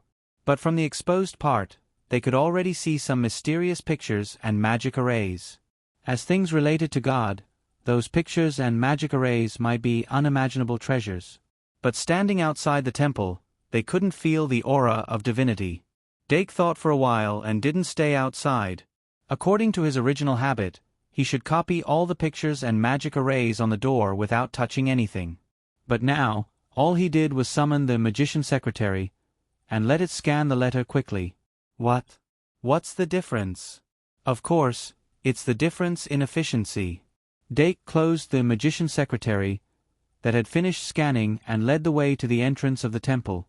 The guards already knew his identity from Tom, so they didn't stop him. He stepped over the threshold and stepped into the temple. At that moment, an extremely rich aura of divinity immediately hit him in the face. There was a smell that he was very familiar with, but also a little unfamiliar. At the same time, a tuft of hair on his head suddenly moved, and a little sprite that was like a small sun finally woke up after sleeping for a long time. Dake's heart moved, and he raised his hand. The flaming sun sprite suddenly flew slowly into his palm, emitting a warm aura. The flaming sun sprite that woke up from a deep sleep again had a trace of gold in its original fiery red color. It seemed to have woken up temporarily and didn't completely transform into the pride sprite, or sun sprite, that Dake expected. It could also be that the pride absorbed wasn't enough, causing it to be unable to complete the transformation. Dake thought for a moment, then raised his hand and lightly tossed it. The flaming sun sprite slowly flew from his palm, first rubbing against his face, then clearly, happily, flew into the temple. Professor Li's eyes lit up, and he immediately flew into the temple, following the flaming sun sprite step by step. Aurora also stepped over the threshold, looked at the flaming sun sprite, and said, "It's an sprite egg that was born in the temple, and it can be considered to have finally returned home. It should be attracted by the statue of the sun god and is flying towards that temple." Dake asked curiously, "The temple that enshrines the statue isn't in the depths?" Aurora shook her head and said, "Perhaps there's a bigger statue in the depths, but so far, we've only found it in the front hall of the temple.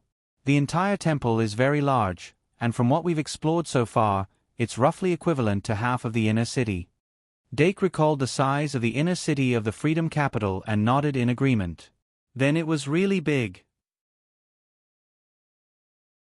But from the looks of it, although Aurora and the others called it a temple, it wasn't as simple as a temple.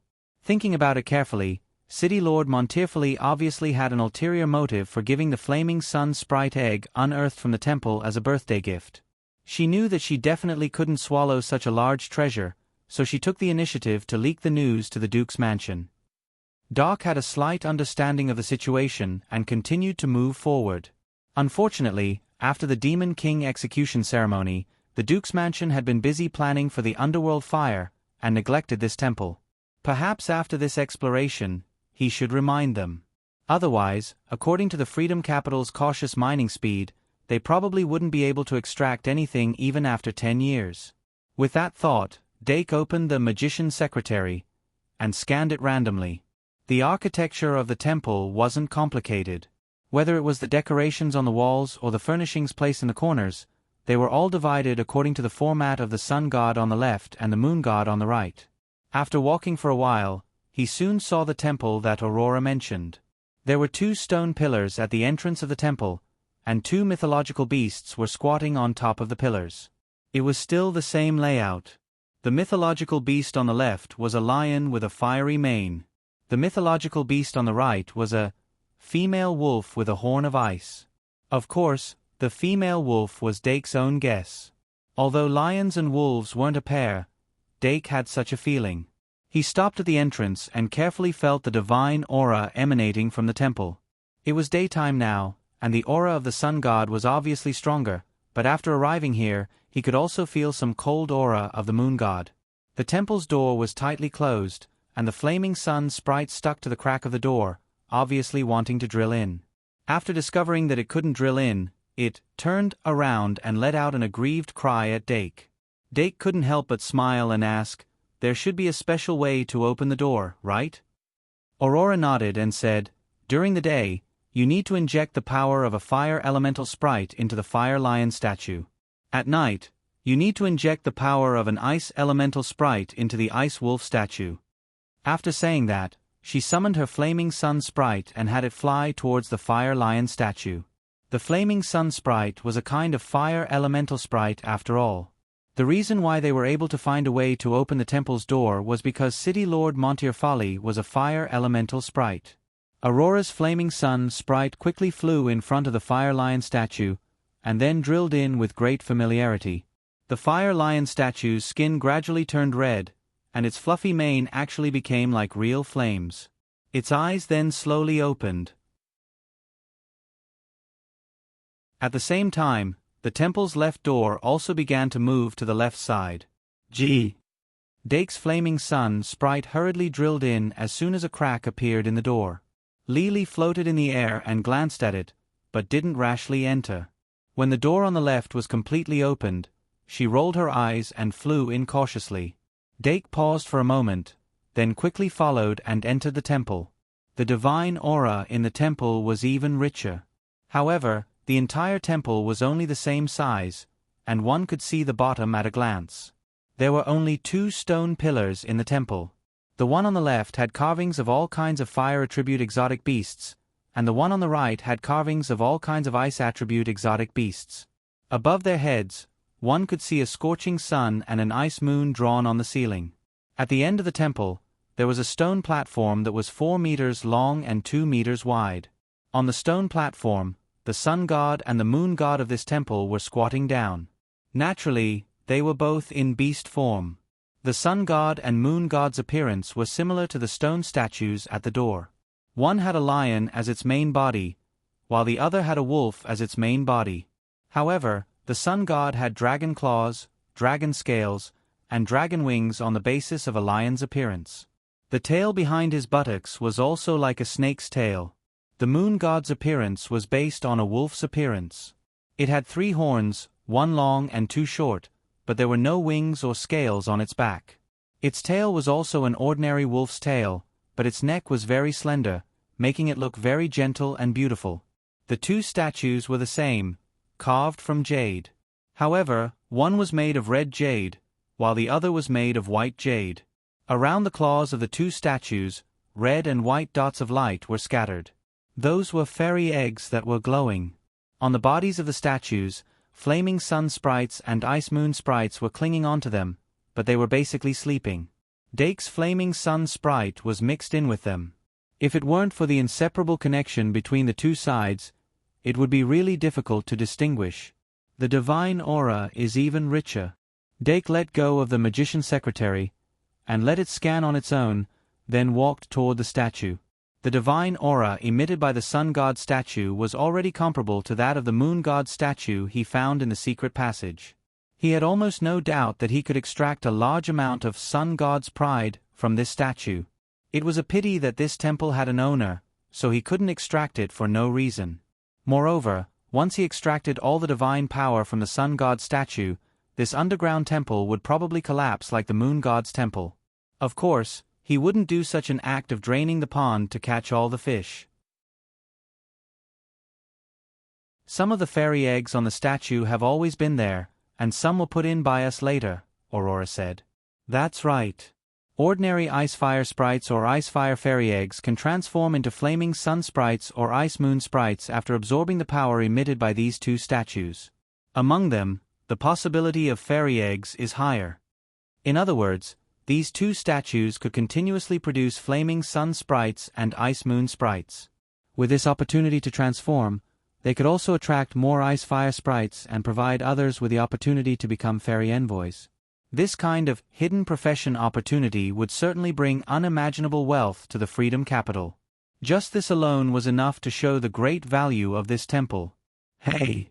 While Aurora was carefully explaining, Professor Lily suddenly stretched out his evil hand toward the moon god statue.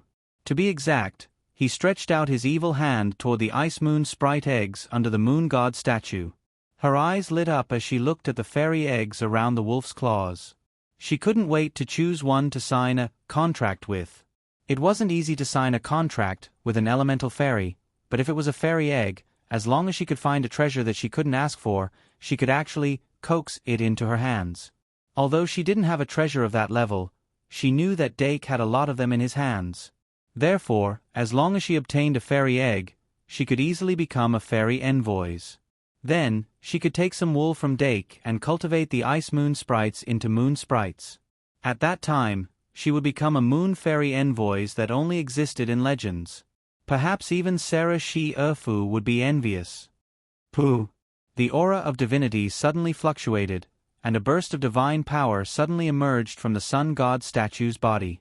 It quickly opened a layer of fiery red shield. Professor Li's evil hand was forcibly blocked outside the shield. Lili raised his eyebrows and was about to throw a tantrum on the spot. "Professor!" Aurora hurriedly called out. The strength of the statue's shield was extremely high, but if it was Professor Li who made the move, she really couldn't be sure, so she hurriedly stopped him. For all. Lili frowned and pouted his little mouth. His face was full of unhappiness, but he also withdrew his hand. Aurora hurriedly explained, "Only those who are favored by God can touch the statue. In the entire Freedom Capital, only my mother and I are favored. If you want an ice moon sprite egg, I can pray to the moon god tonight." Lili turned his head and said, "Then what about Dake? Can't he do it?" Aurora thought for a moment and said, "Although he has the favor of the sun sprites, whether he can obtain the favor of the sun god or not, he still needs to try." Dake's heart skipped a beat and he asked, "How do you want to try?" Aurora said, "It's very simple. As long as you kneel in front of the statue and pray for its favor in your heart, if you receive the favor of the sun god, you will receive a response. I had something to do this morning and went out. When I came back, I finally finished writing. I'm so sleepy, oh my, I accidentally stepped on a slippery monthly ticket. I fell to my death. Who threw it?" You're tuning in to the Narrate and Escape YouTube channel. Don't forget to subscribe and join us on this journey to catch the most captivating stories.